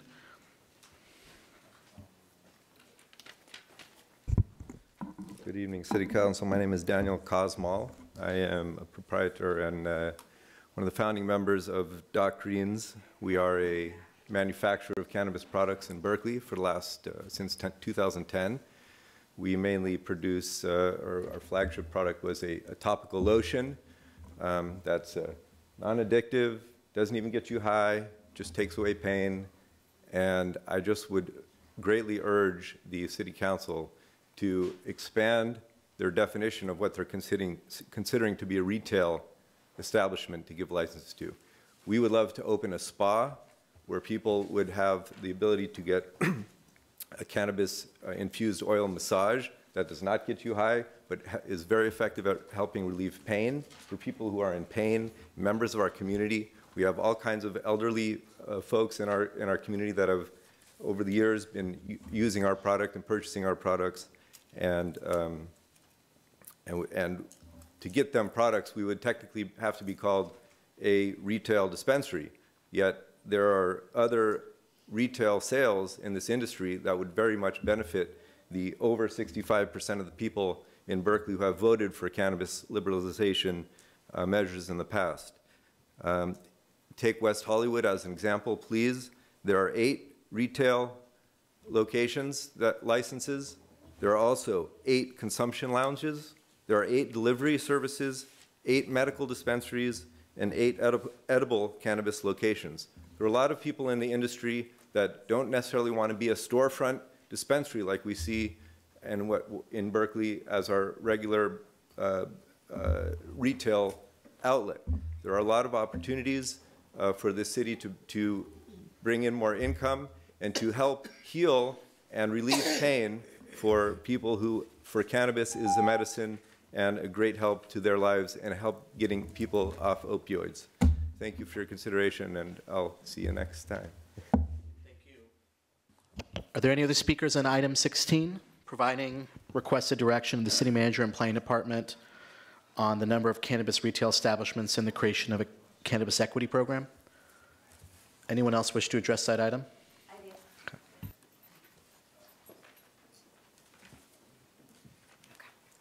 Hi there. My name's Elise McRoberts. I actually work with Daniel Cosmal, and I'm an entrepreneur in the cannabis space. I'm also a cannabis patient, and I'm a cannabis event producer. So I just want to speak to the number of licenses feeling very prohibitive, not just for businesses, but really for residents.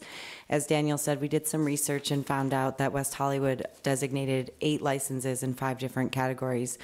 I'm very passionate about edibles and other ways of consuming cannabis that don't get you high, provide relief, and you don't have to smoke or combust. So I think, again, without clarification on what these licenses can do, I think only having 6 more allowed, which is just designated as retail, that just leaves a lot left on the table in terms of events, consumption, safe places for tourists and visitors to go, safe places for people, who want to consume and have money to purchase something but don't have anywhere to go. And most importantly, alternative medicine. I get a lot of requests from people who want something like a massage or want to enjoy our lotion or product. And the way it is, a normal masseuse would be breaking a law to provide that service, or it would have to be somewhat gray or black market to bring your own lotion somewhere and have a massage done. And so I think there's a way to provide these options to patients and consumers, and also lead the way for tourism, and have Berkeley as a city to have a cannabis resource center, a cannabis wellness center as a place where people can learn. I know the university just started a program for research, and I think it would match to have a place where people who come to learn from the program, or academics, see Berkeley as a flagship city where there could, lead the way with these other ways. It's not just about buying cannabis now, it's about having an actual experience.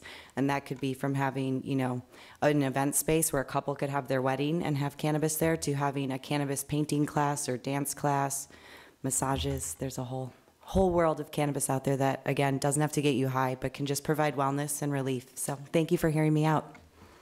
Thank you. Any other speakers on item 16? Okay, seeing no other speakers, Councilor Bartlett, would you like to introduce the item? Thank you, Mr. Mayor. And I appreciate the community's comments. They're all very valid. And, you know, I definitely want to protect our children, protect our youth from the vagaries of illicit activity and addiction. And I also want to protect the African-American population from continued poverty. Now, this being Black History Month, I'll take us through a quick little journey here. Post-freedom, every generation of the African-American population has been subjected to a further remand and further conscription of resources and deprivation. It was Jim Crow, it was redlining, it was economic warfare, it was the Vietnam War. Then it became a series of failed drug wars, which led to mass incarceration, millions of people, where you work for free in prison, just like the old days. Now, it's rare that we have a chance and the opportunity to redress what we did. And I say we as government, because government did redlining. Government did the drug war. Government did everything that we're talking about here. So if we have a chance now to redress this activity and let this new billion-dollar, multi-billion-dollar green economy that began here in Berkeley, if we can open the door to that money and that industry to the people who sacrificed to make it legal, make it happen, then I would say we have that duty. And I stand by my item, and I'm really open to all your ideas to improve it and make it better. And I'd like to move it right now for a vote. Second. Councilmember Hahn. Thank you. I just had a couple questions for staff. Just coming from some of the comments that some of the CHC members brought forward about, you know, how can their recommendations come before us and wanting to be full partners in the development of policies that you guys, I know, are working on ad infinitum, right? Can you explain how, you know, what are the opportunities for those recommendations to come forward and in what format, and also how you work with the commissions?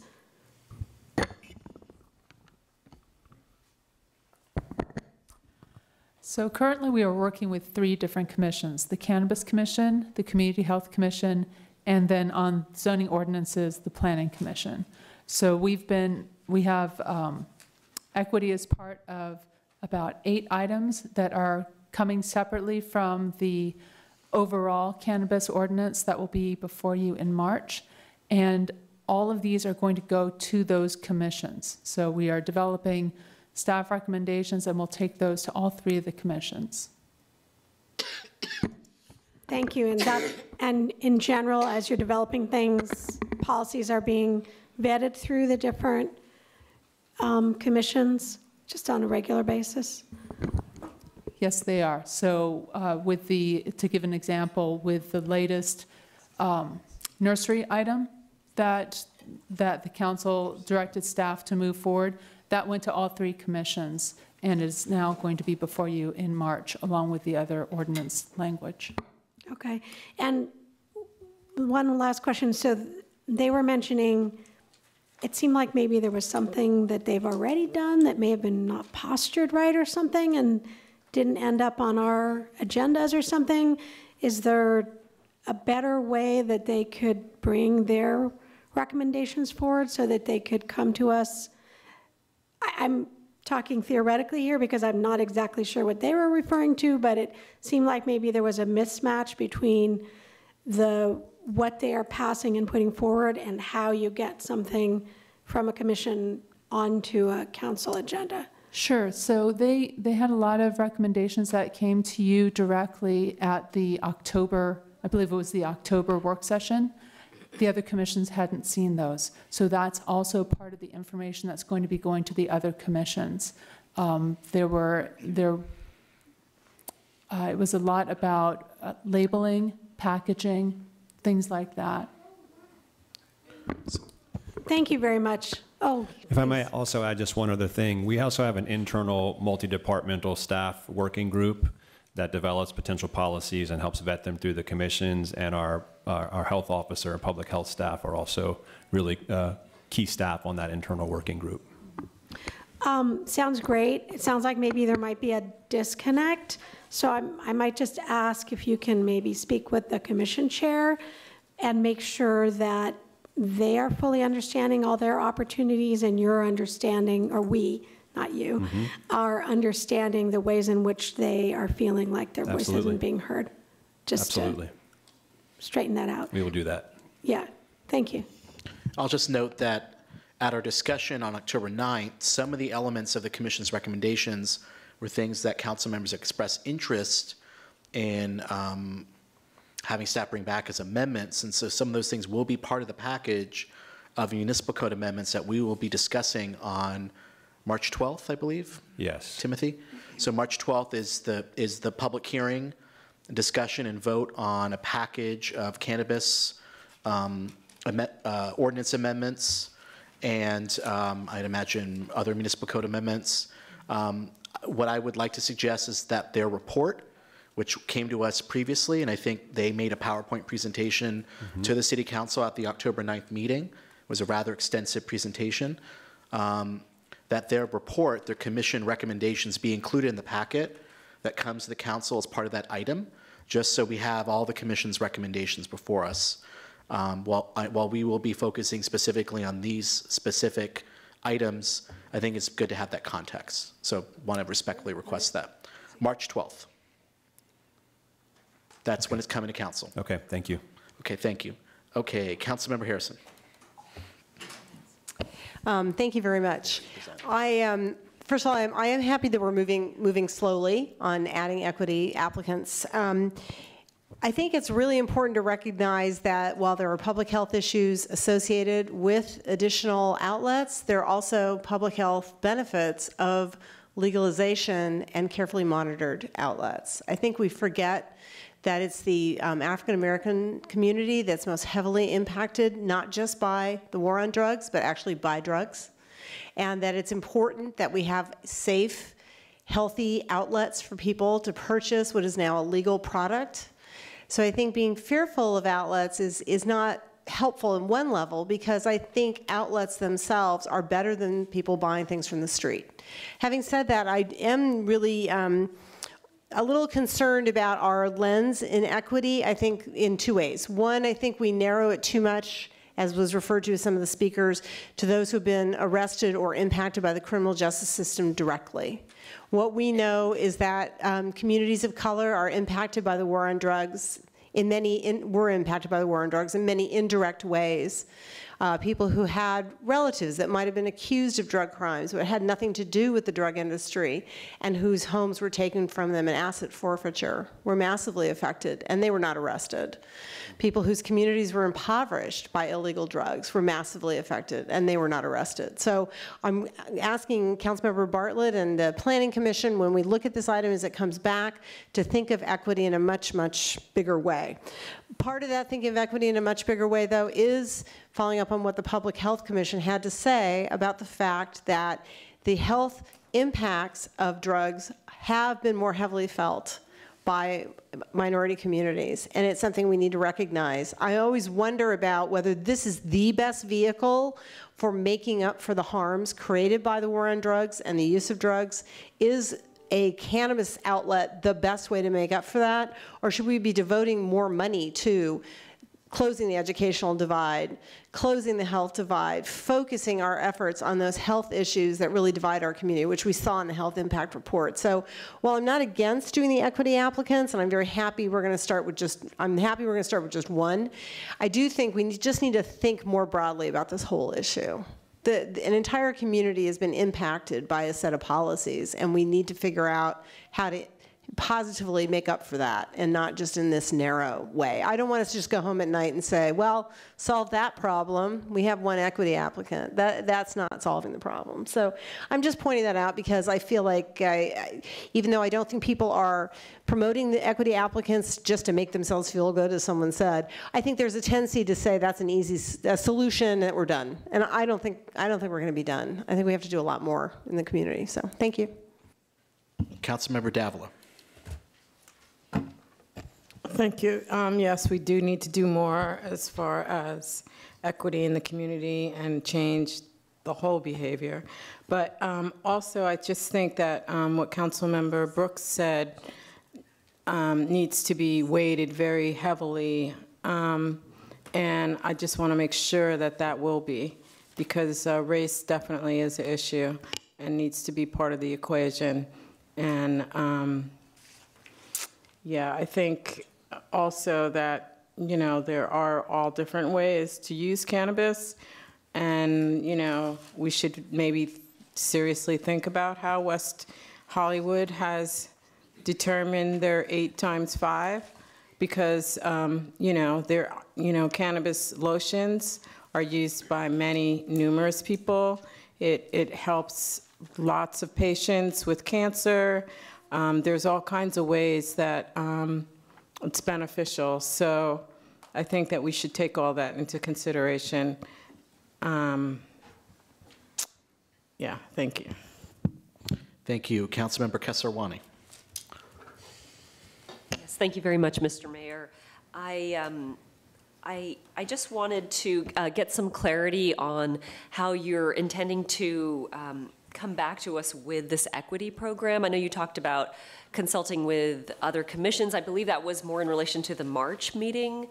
And so if you could talk about sort of how you are planning to approach this equity program in terms of the structure of it and the eligibility criteria. I know Councilmember Harrison, you provided some comments about thinking more broadly about who's eligible. So if you could just clarify that for me, that would be great.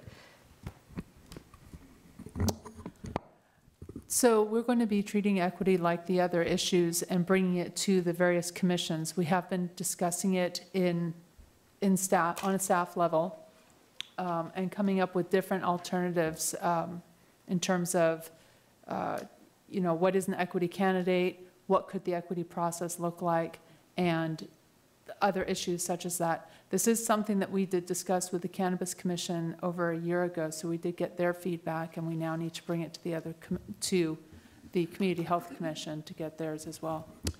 And one of the other important components of the research will be looking at other cities that either have, you know, equity programs that are up and running, or that are in the process of developing equity programs, so we can get some best practices.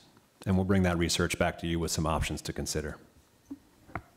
Okay, great. Thank you very much. I did want to note that I think this is an important opportunity for us to create an equity program in Berkeley, but I also would be remiss if I didn't note that I previously served on the Community Health Commission and am very aware and attuned to the public health issues that I think we all are mindful of and need to be continue to be mindful of as we have our March 12th meeting on these issues. Thank you. Vice Mayor Wengroff. Thank you. I think everybody can agree that the data shows that the effect of marijuana on developing brains is definitely real.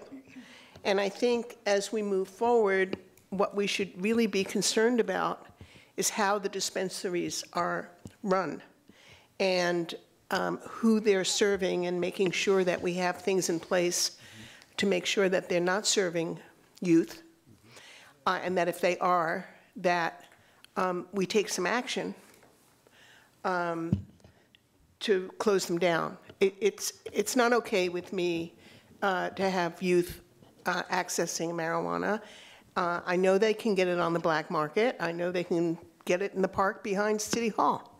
But we don't seem to have as much control over that as we may have over the dispensaries that we permit. So that I'd like to see us in this discussion on March 12th talk about the issue of youth access and how we can control that. Thank you, Councilmember Wengraf. Several of the recommendations that you'll be considering on March 12th are specifically designed to protect youth from access to cannabis, including advertising, for example, and buffers around schools and parks. Okay, thank you. I second all the comments that have been made from Councilor Kesarwani and Vice Mayor Wengraf. We absolutely need to be mindful of the impact of access to cannabis on our youth. And so some of the recommendations that we're going to be talking about in a few weeks will specifically respond to that. Many of us expressed interest in buffers, labeling, policies on advertising. Some of this is already addressed under state regulations as well, and we'll talk about that on the 12th as well. But I thank Councilor Bartlett for bringing this forward, making sure that we can start the process of developing an equity program. I know that staff had some recommendations on various approaches around equity. I think following the lead of Oakland and other cities where we're actually providing licenses to individuals as opposed to money in a fund, at the end of the day will, I think, go a long way to broaden economic opportunity, social mobility, and to address the devastating impacts of the war on drugs on communities of color, Latinos and African Americans, I will note. So I thank Councilor Bartlett for putting this forward, for his amendments, being responsive to what we heard from the Community Health Commission and members of the public, limiting it to just one retail operation, but also opening up for other equity permits for manufacturing, cultivation, delivery, distribution. I think all those different license types should be open for equity applicants as well. So with that, is there any objection to all of us being recorded as aye on the motion to approve? Okay, hearing no objection, the motion carries unanimously. Okay, thank you. Thank you all for coming. Thank you, staff. We're going to take a 10-minute recess for our captioner, and then we're going to come back and take up our last item, item 21. Thank you.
possible thing, right? Like, okay, so if things have changed, can we possibly have a chance to look at those changes, right? Is that possible? Is that what you're saying? I think that's what you're saying. Sort of. I want Yeah. You're on the air. There we go. Yeah. All right. We're back in session. We're going to move to item 21. This is an item from Councilmember Harrison, Robinson, and Hahn to refer to the Planning Commission an amendment to BMC Chapter 23C 12020 and the Affordable Housing Mitigation Fee resolution regarding lot line manipulation, or regarding lot lines and the applicability of these code sections. So, Councilor Harrison, do you want to open on the item? Thank you, Mr. Mayor. I would. This issue was brought to me by several residents in West Berkeley. We have a system of applying requirements for affordable housing based on the number of units, and those requirements come into effect when there are 5 units on a property, or there could be 5 units on a property if it's an owner-occupied property, if we're intending to build owner-occupied housing. So what has been occurring in some instances, and with increasing frequency, is a division of the property into smaller and smaller pieces so that no one parcel can host 5 units, which means that those parcels never host an affordable housing unit, nor do they pay the affordable housing fee. What we're asking is that 2 commissions look at this issue. This is not making a decision tonight. It's a referral to 2 commissions. It's referring to the Planning Commission to look at fixing this loop, what I consider a lot line loophole, which is about the division of the properties. For owners that own contiguous property, they would be considered as one, and I'll discuss in a minute why I think that's important. And it is also looking at the fact that we know from correspondence we've received that the current fee structure for condominiums is really, really broken. We have a fee structure for condominiums that basically says that some 62% of the difference between what the eventual condo sold for and what an affordable unit would sell for is going to be charged as a fee. What that means is at the beginning, no developer has any idea what they're going to pay. So it's a really broken system for these condo fees. So this item basically tries to accomplish 2 things. It tries to deal with this lot line change when, again, there's common ownership, and it tries to deal with the issue of how the condo fees have been derived. I was not here, clearly, when the history of the condo fee came up originally. It's been in place for a long, long time. What happens right now is without the lot line issue being dealt with, we are left without affordable housing in many parts of West Berkeley. In the absence of, and this absence is particularly hard felt in a neighborhood that has traditionally been affordable. So we're taking an affordable area and making it, in a sense, less affordable. Inclusionary housing is the way that we produce affordable housing, either inclusionary housing or the fees. And this loophole is really unfair to other property owners as it allows those with contiguous properties to evade requirements that would apply if they owned everything as one single lot. And again, this came to us because someone was dividing a property they did own, a contiguous lot that was then divided. As I said before, the fee for the in lieu for the condos is somewhat ridiculous and way over complicated, and it's difficult for developers to predict what the fee will be. The fee is also probably far too high. We know we've only had 1 condo project developed, so we can't say for certainty whether other projects have not chosen the fee because they thought the fee was too high. We just don't know. There are many things standing in the way of developing condos. This is only one of those things, but it's one thing that should be fixed. And we would like the fee structure to track that of the rental housing as it does in San Francisco. So in San Francisco, there's a fixed fee for a rental unit for affordable housing.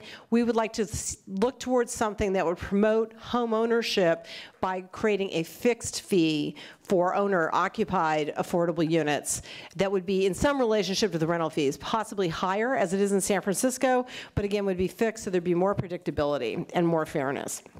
And we want to continue to have the rental fees be lower because we are trying to encourage rental housing but we don't want to create an undue burden on condo developers.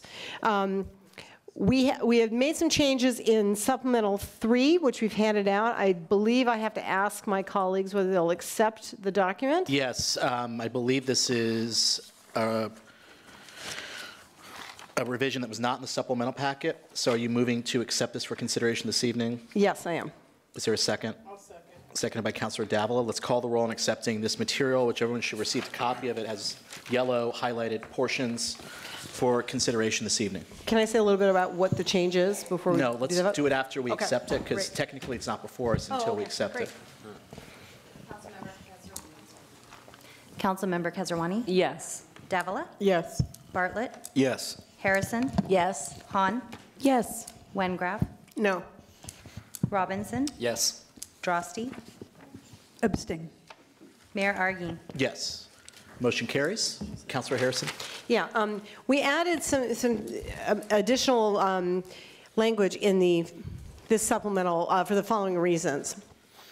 We're looking now to have the Planning Commission, as we said before, look at this issue of the lot lines and how to perhaps prepare that. We also need, though, to have the Planning Commission look at the fee structure. We had previously called for the Housing Advisory Commission to look at the actual fee, but someone has to determine, do we want a flat fee or do we want a percentage, a value fee, et cetera, and that job belongs more properly to the Planning Commission.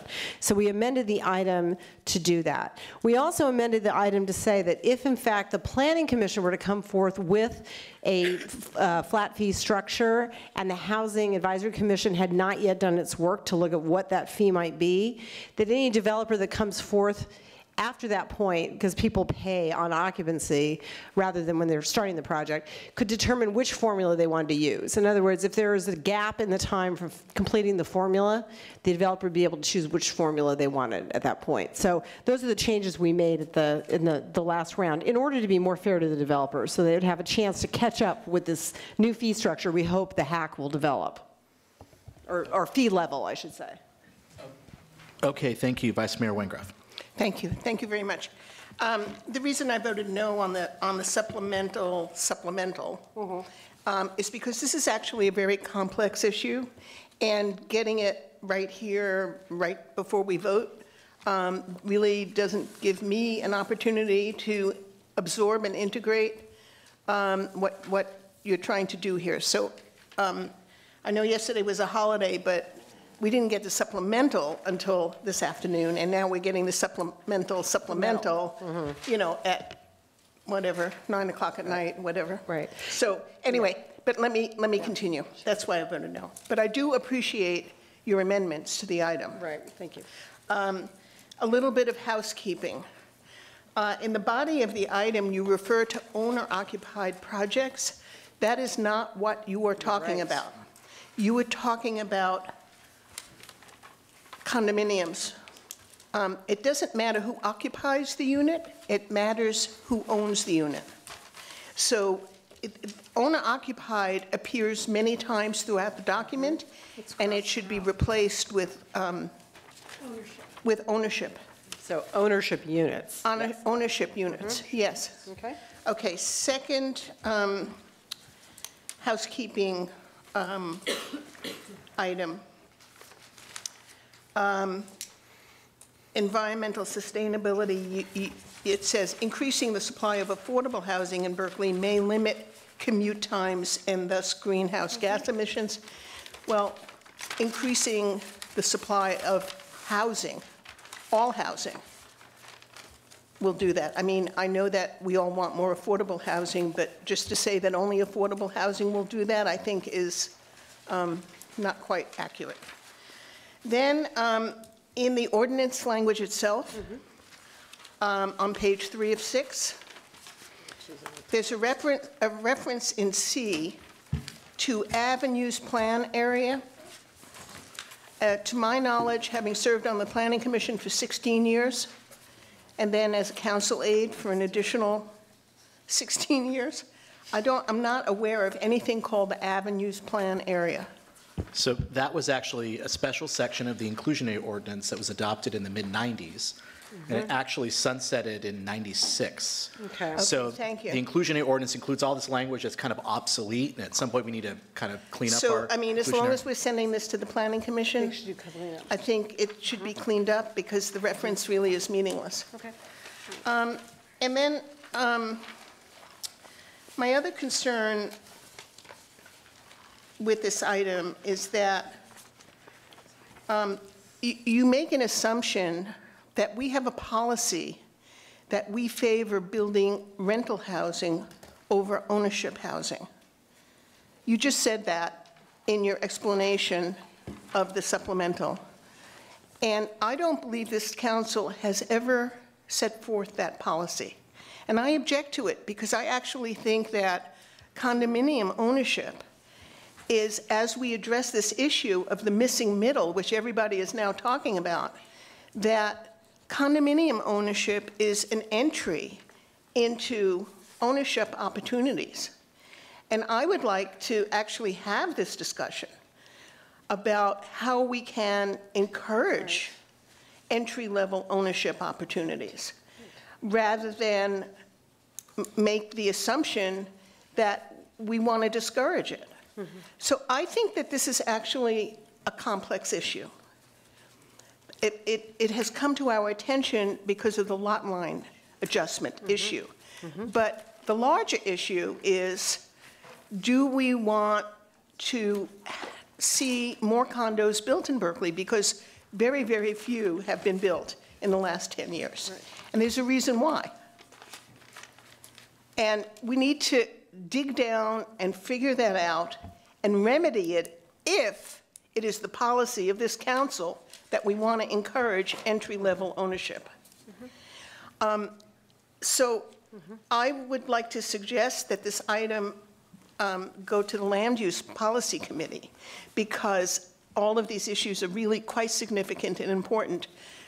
And I don't believe that it's good government to request that this come back by March 31st, which is basically one meeting of the Planning Commission. I mean, this is complex and it's important. And I don't think it should be rushed. I don't think it should bump other important issues that the Planning Commission is dealing with that are in the queue. So my recommendation would be to send it to Land Use Policy and have us really, I'm not on that committee, but have the committee sort of really dig down and figure out, do we want to encourage condominium ownership? If we do, how can we do that? And if we don't, okay, fine. Let's just continue with the policy that we have or with the procedures that we have and the fees that we have, because obviously we are discouraging condominium development right now, currently. Okay, thank you. Councilmember Drosty. Yes, thank you. And thank you for all of these amendments. And I apologize for not accepting the supplemental. As you know, it's sort of my policy, but it's helpful to see what you're thinking. You know, I think you make some really good points, Councilmember Wengraf. I would argue that we should have a higher rate for ownership. But it's definitely, in my opinion, way too high. So we need to address that issue. My main concern with this item, and there's some really interesting policy issues here that I'm interested in hearing the conversation around. But my main issue with this item is the reporting back to us by March 31st of 2019. And as Councilmember Wengraf and I were just talking prior to this, that's one meeting of the Planning Commission. And the Planning Commission is doing, and this is really important work, and the Planning Commission is currently doing really important work on the Adeline Corridor and around parking requirements. And I think we talked a lot the previous meeting around opportunity costs and what we want to do in terms of messaging to staff and having some consistency. They've been working on the Adeline corridor. They've been working on the parking requirements issues, and to just say, okay, we gotta rush this through. I'm confused what the hurry is. I do think it's really important, but I'm confused about the rush. But I'm interested in having a conversation around all of these issues, and I think that it certainly merits going to the Planning Commission and the Housing Advisory Commission, but I don't understand the rush piece. Thanks. Councilmember Hahn. Yeah, so I just wanted to clarify that the discussion about having discouraged ownership housing or condos was about the past. And I think that is reflected in an affordable housing fee structure that was more onerous than what was placed on rental. The purpose of these expanded referrals is actually to get rid of that. It's to look again at not just the fee level, but also the fee structure and mechanism, because there are other ways that these fees are done in other communities. Hold on, with the intent of making the burden more rationally related to the size of the project or something like that. So I just wanted to clarify that there's actually no intent to continue what looks like a bias against, but rather to correct that. I also wanted to point out that the only part of this that is supposed to come back by March 31 is the part about the lot line adjustments. That return date does not relate to referral points 2 and 3. So it's only on, if you look at the recommendation, the subject is a little long. I think it might have benefited from a shorter subject, but the recommendation, it's broken out into 3 bullet points, and the first one is the only one subject to the March 31 return date, and the other 2 are just, No, we have to fix that. Oh. Yeah. It says returned by Oh, I'm sorry. You're right. There it is. Well, was that your intent? Yeah, Okay. All right. Excuse me, and I apologize. Also just seeing this. I think it's really important that we get going on this. In particular, the lot line adjustment issue is a real issue, and it's an easy issue. It's not complicated. Either, it's really a matter of just operationalizing that through language, and I see absolutely no reason why that can't be done quickly. The others are very important, and I would like to see them come back quickly as well, because we want to get condominium development going, and the longer we sit on this, the longer we preclude that missing middle housing. So I am in favor of moving it all forward.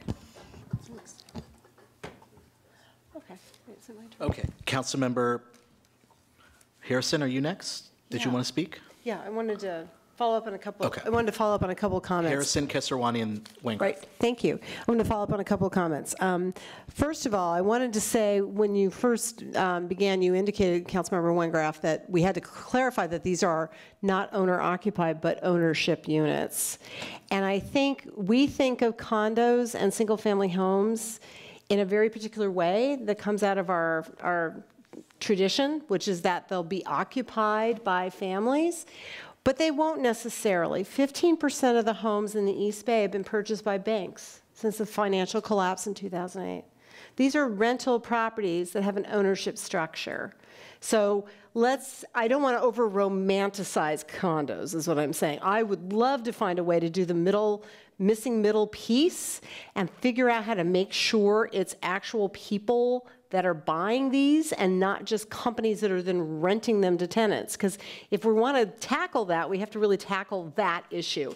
That's a much bigger topic than what we have here before, but I didn't want to leave that behind because I think it's really important.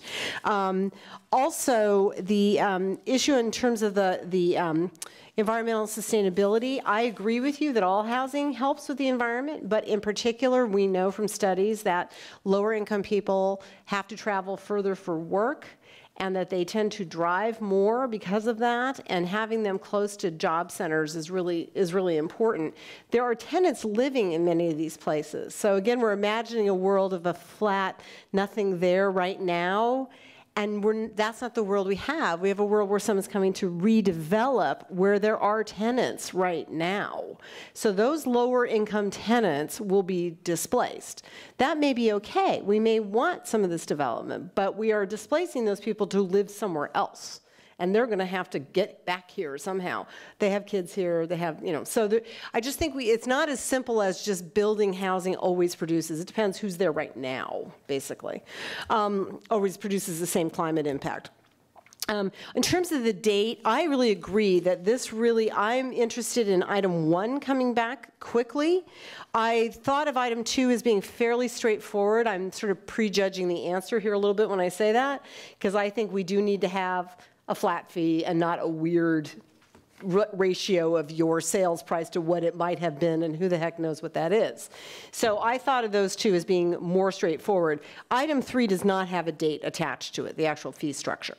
So I would be happy to change item 2 to also not have the date attached. I think that's a perfectly fine suggestion, and then those fee issues can be worked out, and by the time these projects are actually in the pipeline and getting developed and they pay on certificate of occupancy, this will have been worked out, and we allow in here that then the developers can pay the lower amount because we've provided for that. So I agree with changing number 2 to eliminate the date. I think that's a good point. So I'd like to make that amendment. Can I move that amendment at this point? Okay, all right. Okay, I'd like to move the item with that amendment that we change the date on number 2. We eliminate the date on number 2. I'll second that.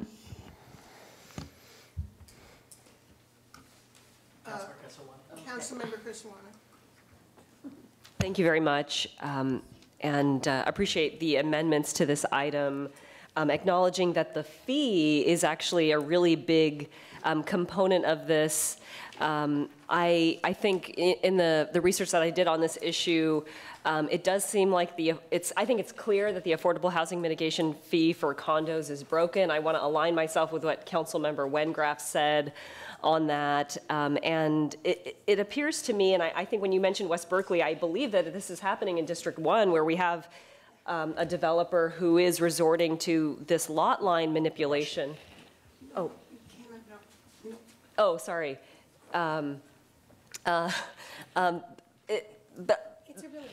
It's a real issue that that people are doing, or I'm sorry, I can't say that.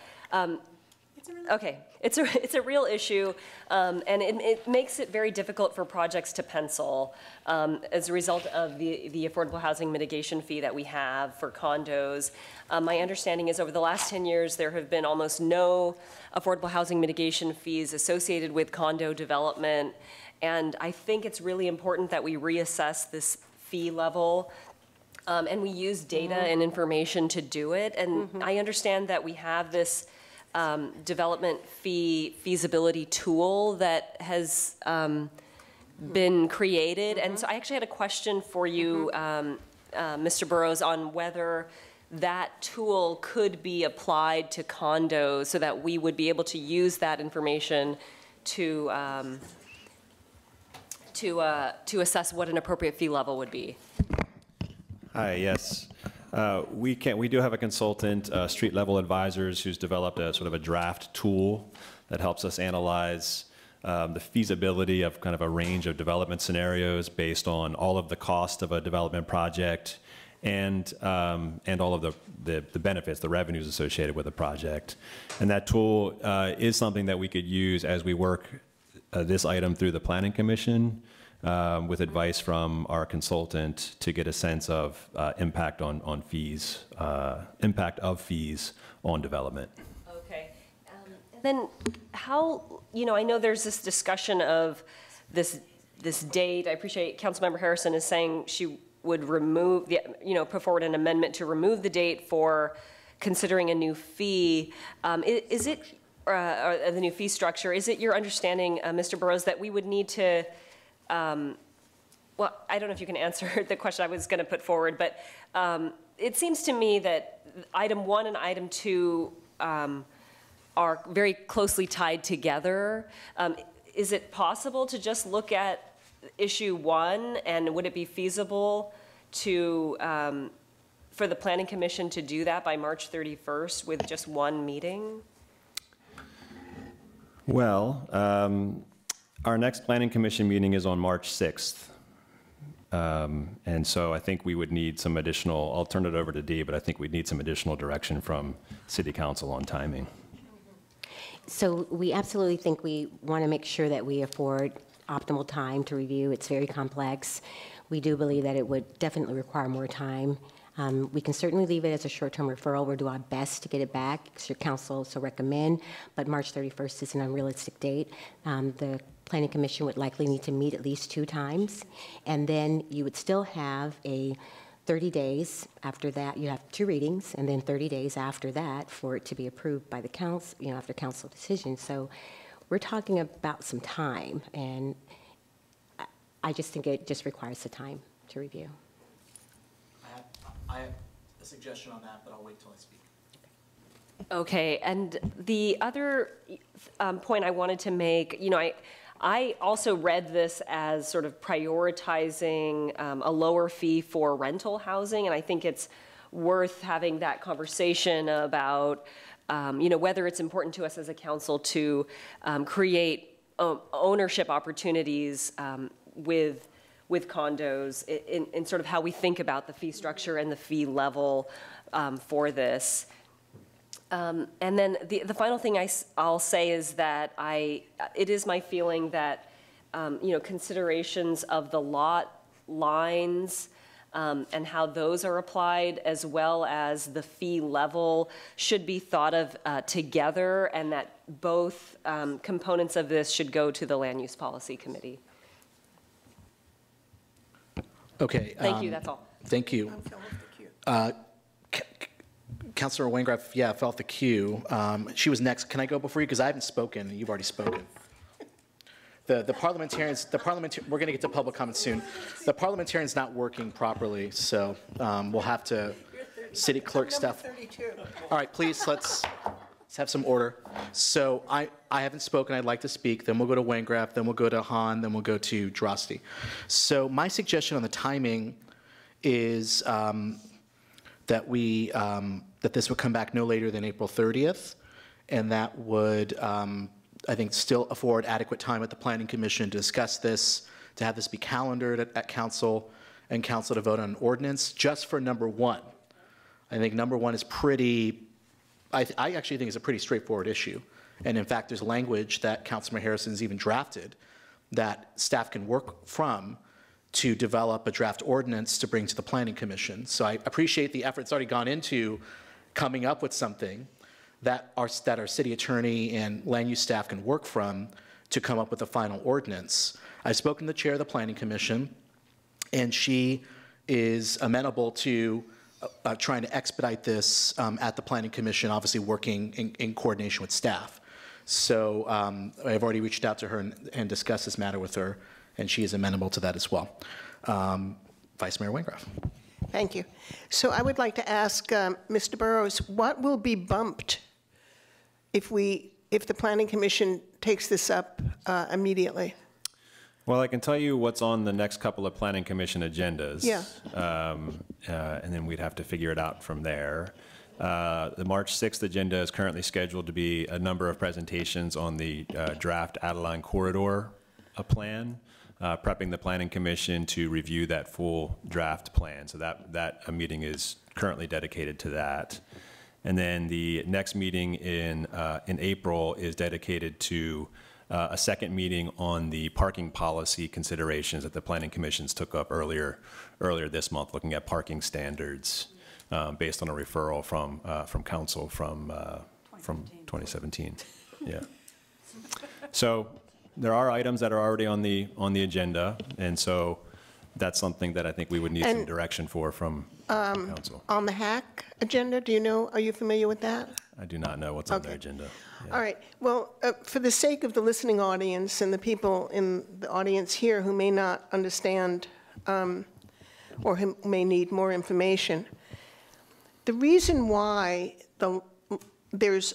developers are motivated to move the lot line is because the fee, the affordable housing fee for home ownership, is prohibitive and makes the project not pencil.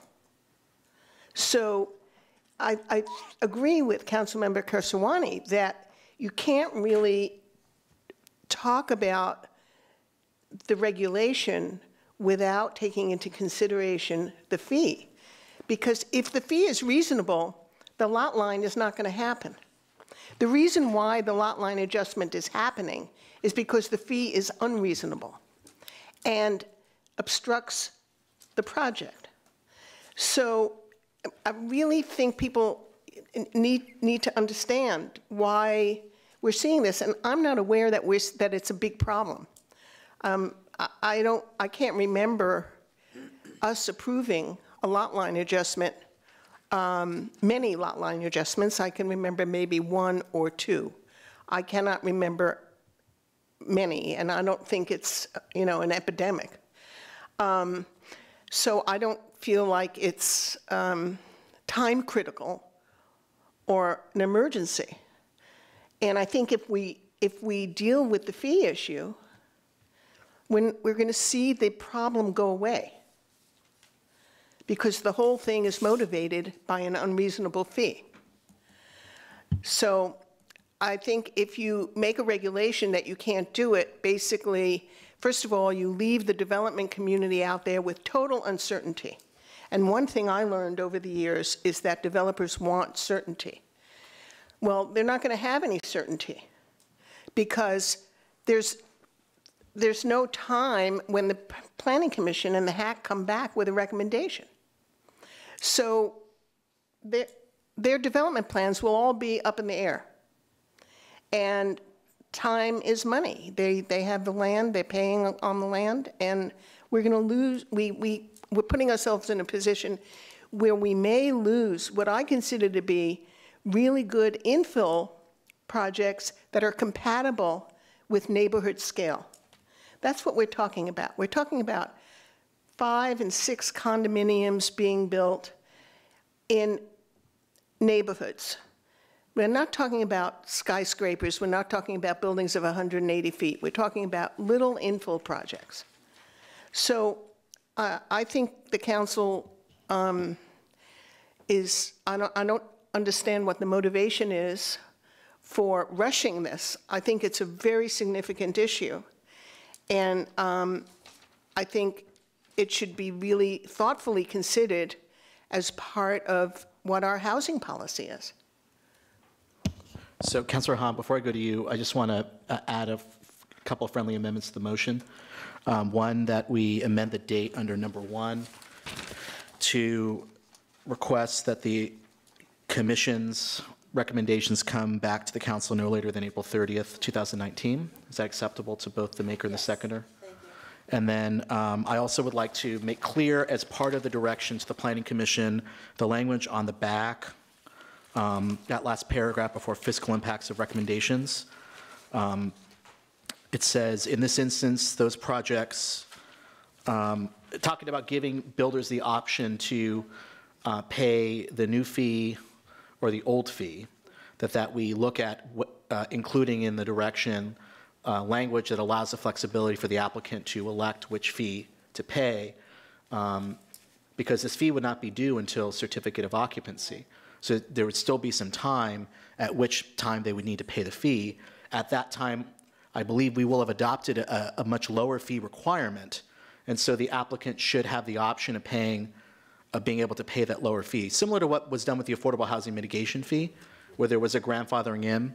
I would recommend that that be also studied by the Planning Commission. Would that be acceptable to you, Councilmember Harrison? Yes. Thank you. Okay. And I'll just say as well that my interest in voting for this is to make sure that every project pays their fair share, and that we are getting, and that they are complying with the requirements of being able to either build affordable housing or put money into our housing trust fund. Councilmember Hahn.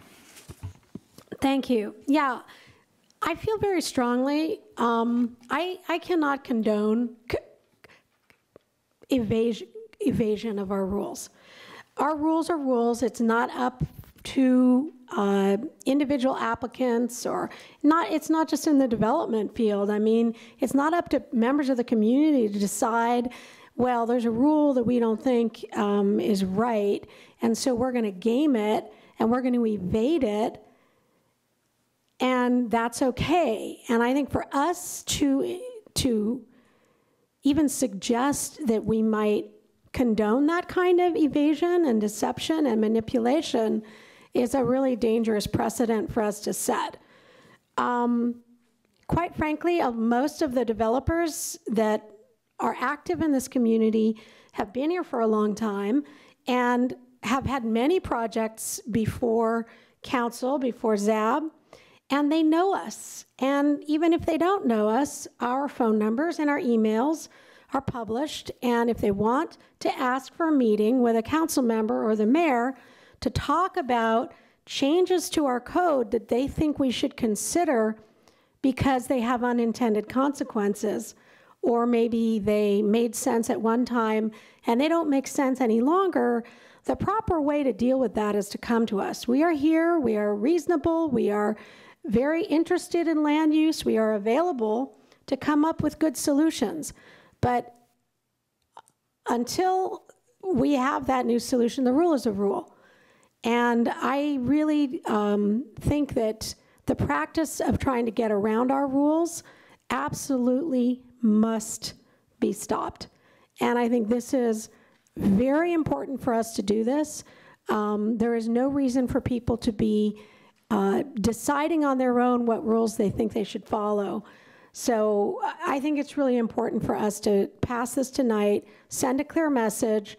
There's not going to be any shenanigans involving lot lines to evade our rules, and of our own initiative, we are asking to look at the whole scheme that we have for affordable housing fees in the condo circumstance, so that we can evaluate whether there's something that should be changed, and there probably is. So I have one other potential friendly amendment. Councilmember Robinson has an item which I joined in, which is proposing to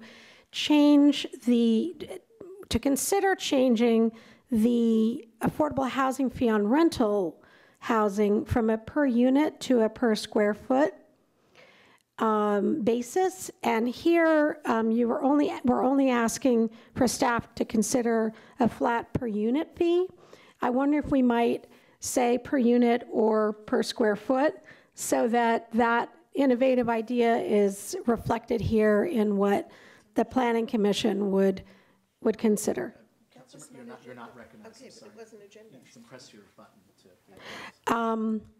So I'm just suggesting that in referral number 2, we say instead of for developments to a flat per unit fee, we also add or per square foot. That's a question to you. I think that's an excellent idea. I think it fits with what we're trying to accomplish in the long run, which is a much more rational fee structure. So I appreciate that and accept the amendment. You're the second, right? I am. So we have Councilor Droste, Harrison, and then Waingraff, and I would suggest that we go to public comment after. Councilor Droste. Thank you. I think this is a really good idea. I think these are really important issues that we need to delve into together. I thought Councilmember Kesarwani made a good point that I do think the root problem of this issue is the fee. And I believe that you think that as well. And that's the root problem, not necessarily the lot line manipulation. So I think I agree that we should not be evading our rules and protocols. And using that same idea, I'm wondering why we're evading our own sort of protocols in asking it to rush back. I don't understand the rush to bring it back to council, and in essence saying that this issue, which is extremely important, I completely acknowledge, is more important than the Adeline corridor, is more important than an item from 2015 that I've been waiting on. You know, that's what I don't understand, is why the rush to bring it back to council so quickly. That's the piece that I'm trying to wrap my mind around, and I was just curious about that.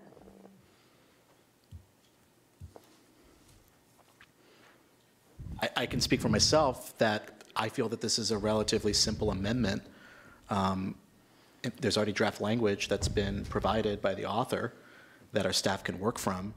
If I felt it was a much more complex amendment, I would agree that more discussion is warranted. That's why I feel comfortable voting for this evening.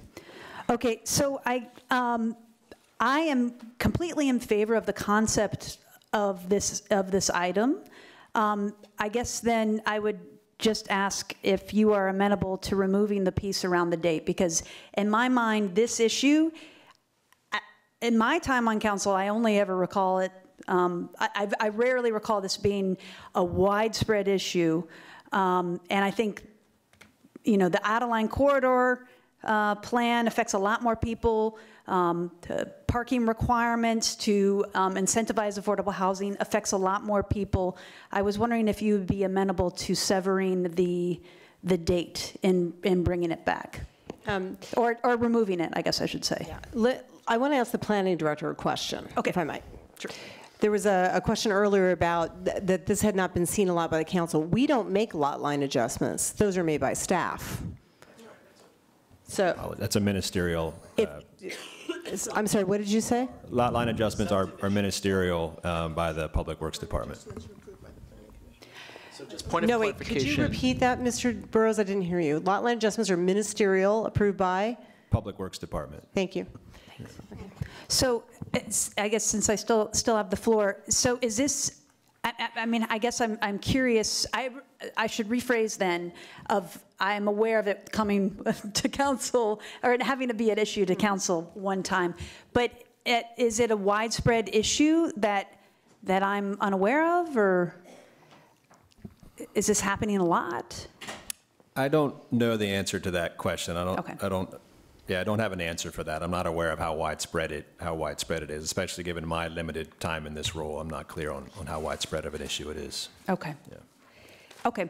So I guess that goes back to my question. Would you be amenable to removing the date certain time, because I don't see it as an urgent issue? No, thank you. Okay. So I guess my request would be then, when we vote on it, to sever that piece. Thank you. Is that severable?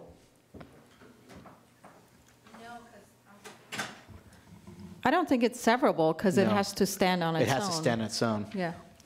So should we do I guess I'll do a substitute motion to refer the exact same item, just not having a date certain, because I think there are a lot of really important issues that the Planning Commission is currently facing. And this is an important issue, but I don't know if it's an urgent issue that we need to jam through in 2 meetings. So I'd like to refer your entire item, minus the commission should return to council with the report by date certain.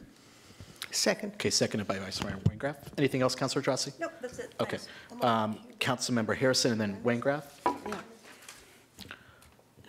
Yeah, I wanted to say, first of all, that we're speculating when we say the fee is the reason why people are chopping these properties up and doing the lot line thing, because it occurs with rentals as well, and the rental fee is reasonable and has been vetted over time. I think the fee is a travesty and should be fixed. I don't think there's evidence that that's what's causing this in specific. It's another contributing factor, but I just want to make sure it's heard on the record that I don't know that. No one's saying the reason we're doing this is because we're trying to avoid paying the fee. So I would just have to be careful about making those assumptions. And that was my main point, is this has also occurred with rentals as well. So thank you for that. Vice Mayor Wengraf. Mr. Burrows, I need clarification. A lot line adjustment is granted by the Public Works Department? Yes, it's a ministerial. And is it appealable? No. No. Okay, so I guess I have a question for the city attorney. If we pass this tonight, we had a project come to us with a lot line adjustment. What impact would that have on that project? The project that's in litigation right now, is that the one that you're speaking about? Or theoretically? Any theoretical. So the lot line adjustment, the planning director is absolutely correct. It's a ministerial action. If certain criteria are met, the city engineer typically issues those. But this ordinance is broader than that. It's not really about lot line adjustments per se, although that's a component of it. This is broader. So I may not be understanding your question. So can you repeat your question? My question is that, I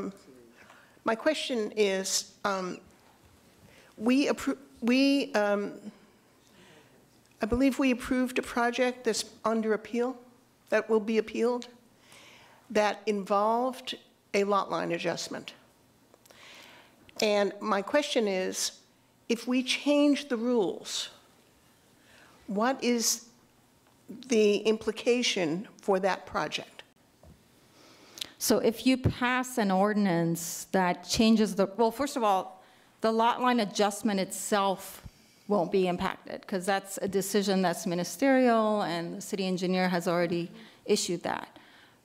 So the lot line adjustment will not be impacted. The project that's before you on appeal, if you change the rules in the middle of the game, it depends if it's I don't want to go into giving you legal advice in an open session, but typically if they have a vested right, you can't change the rules. It's not clear to me that they have a vested right. I would have to examine the actual application, but I don't know if they have a vesting tentative map, for instance, or a development agreement that would vest and kind of lock the rights in place. If they have that, you can't change the game or change the rules of the game. It's not clear to me that that project has those. I'm asking because I want to be sure before I vote on this, whether or not we're exposing ourselves. I don't think she can answer that question. That's something I would probably want to give you advice on in closed session or do a memo. I mean, you can't prevent people from suing you, I guess. Okay. Wish we could. Okay. Yeah. Thank you. Sure. Okay, Councilor Kesarwani, and then let's go to public comment. Okay, I just had a quick clarifying question for you, Mr. Mayor. You put forward an amendment, I think, on the page 3. Can you clarify what that amendment was? Yeah, I think what Councilor Harrison's suggesting is that the first step is amending the municipal code, the zoning ordinance, around the applicability of the affordable housing requirements for projects that have this lot line situation. So that the ordinance amendment would address that and make it clear that it applies, but what fee is applicable is the question. And so while the fee issue is being discussed, and I think a nexus study may need to be conducted, it's one thing I raised to Councilmember Harrison when I spoke with her this afternoon around this issue. That may take some time. I think the applicant should have the option to pay the lower fee amount. They shouldn't be stuck with the $600,000 fee. We've done this before. The council, after we adopt, I didn't vote for them. I'll just note, I didn't vote for it, but the council did adopt a discount of the affordable housing mitigation fee for projects that were pending in the permitting pipeline. So for projects that are pending where this would apply, I think we should consider giving them the option to pay the lower fee. That's what I'm suggesting. So, and when you say the lower fee, you mean the fee that the hack will come up with? The new fee that we come up with, which is going to be substantially lower than what people have to pay now. The current fee, We don't okay. want to stick them. Okay, thank you. Okay, let's now go to public comment on this item. Would anyone like to address the City Council on this item?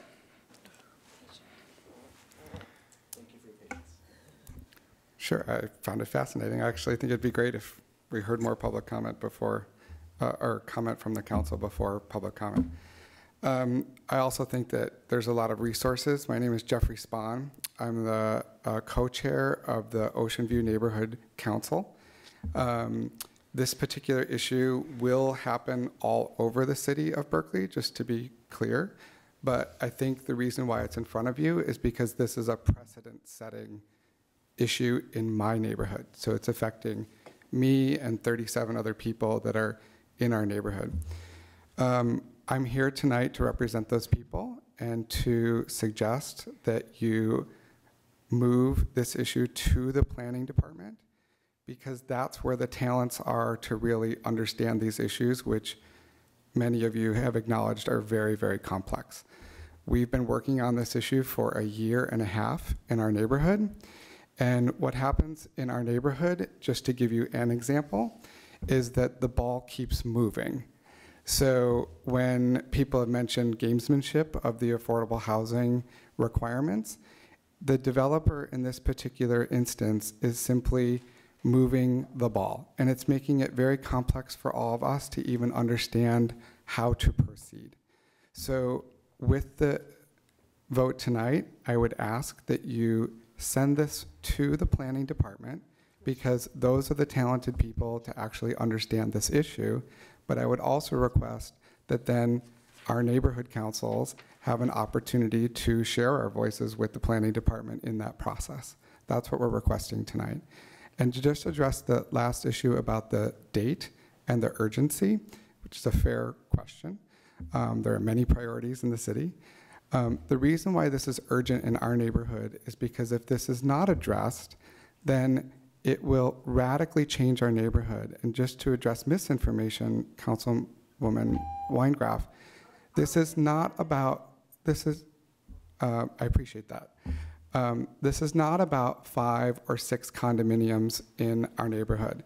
This is about 25 units spanning an entire block in our neighborhood.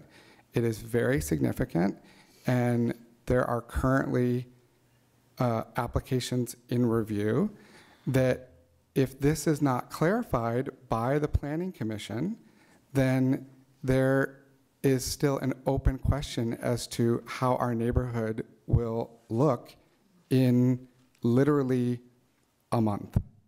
So it is urgent, and I'm not discounting the other priorities in the city, but it's very important, and I would actually encourage you to vote on the first proposed vote, and to maybe even remove your second one, because now you have some clarification as to the urgency. And if you have any questions, I'm happy to answer them. Thank you. Thank you very much. Thanks for waiting. Let's see, are there any other speakers on this item?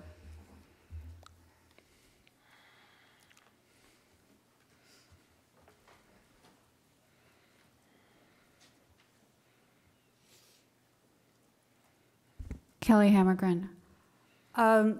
You know, when I looked at this on the agenda, it just seemed really straightforward, and I'm surprised that I'm surprised with the discussion that's happening on this item. I mean, it feels kind of like a cabal to block it. I just ask that we be respectful of everyone, the council members and the public. I'm just commenting on observation. But it does seem rather straightforward. It also seems really absurd that Public Works can just change the lot line. You know, it seems like that should really be, there should be something around to control that? I mean, how is one person just able to go change the lot line and not have any questions about that? It just seems so absurd. And I really do support putting a date certain to return to council. I mean, coming, especially on item 1 on the lot line, and it's not just because of what Jeffrey just spoke about, but having attended planning commission every meeting for quite some time, I often felt like referring things to planning was referring good ideas to go to die, and that they never seemed to get taken care of. And so I really think it is important to have a date certain to get part of this taken care of, and then the things that are more complicated, like fees, take your time with that. So that's it. Thank you. Thank you. Are there any other speakers on item 21? Going once, going twice? Okay, bring it back to the council. Councilmember Harrison, you ready to vote? Yeah, I'd like to call the question on the original motion. We have to vote on the substitute Okay, first and then thank the you. original. So the substitute is from Councilor Droste, which is to refer this item, but without a date by which the first provision on the applicability of the affordable housing requirements around projects involving lot line adjustments. Her motion does not include a date certain when that will come back. So it's open-ended. Yes. So that's a substitute motion. Right. The Droste motion, let's call the roll. Right, so on the substitute motion, on the recommendation in the revised material that was accepted this evening, the amendment to remove the return date in recommendation number 1, to remove the return date in recommendation number 2, to allow for projects pending, allow the applicant to elect which fee to pay, to consider that, and to look at a flat per unit fee as well as a per square foot fee. Councilmember Kesarwani? Yes. Councilmember Davila is absent. Councilmember Bartlett? No. Harrison? No. Hahn? No. Wengraf? Yes. Robinson? No. Droste? Yes. Mayor Argine? No. Motion fails. Okay, on the main motion? On the main motion, which it does include the return date in recommendation number 1, Councilmember Kesarwani? Abstain. Councilmember Davila is absent. Councilmember Bartlett? Yes. Harrison? Yes. Hahn? Yes. Wengraf? No. Robinson? Yes. Droste? Abstain. Mayor Argine? Yes. Motion passes. Motion carries. Okay, thank you. I believe that completes the business before the council this evening. Is there any public comment on an item not on tonight's agenda? We have one more opportunity for a non-agenda public comment. Okay, seeing no non-agenda comment, is there a motion to adjourn the council meeting? So moved. Moved by Hahn, seconded Second. by Wengraf. Is there any objection to adjournment? Hearing no objection, we are adjourned. Thank you. That is so short. 9:15. Yay. Is that a record? Yeah, we're still there. Is that a record? Yeah, it sure does.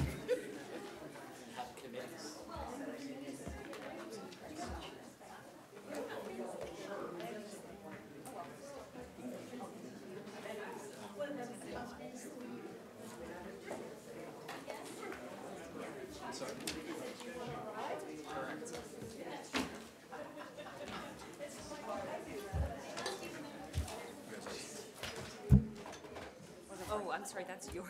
That's okay. Well, I can just throw it out yes, for you. you can throw those out. I would say yes to that. Thank Here, you. I'll do that one too. I hope you feel better. Oh, you take thank tomorrow you. off from work? Well, I took today off. So I think Yeah. I'm gonna go tomorrow, and then we end early, so. Yeah, it's not so bad. You'll get some rest.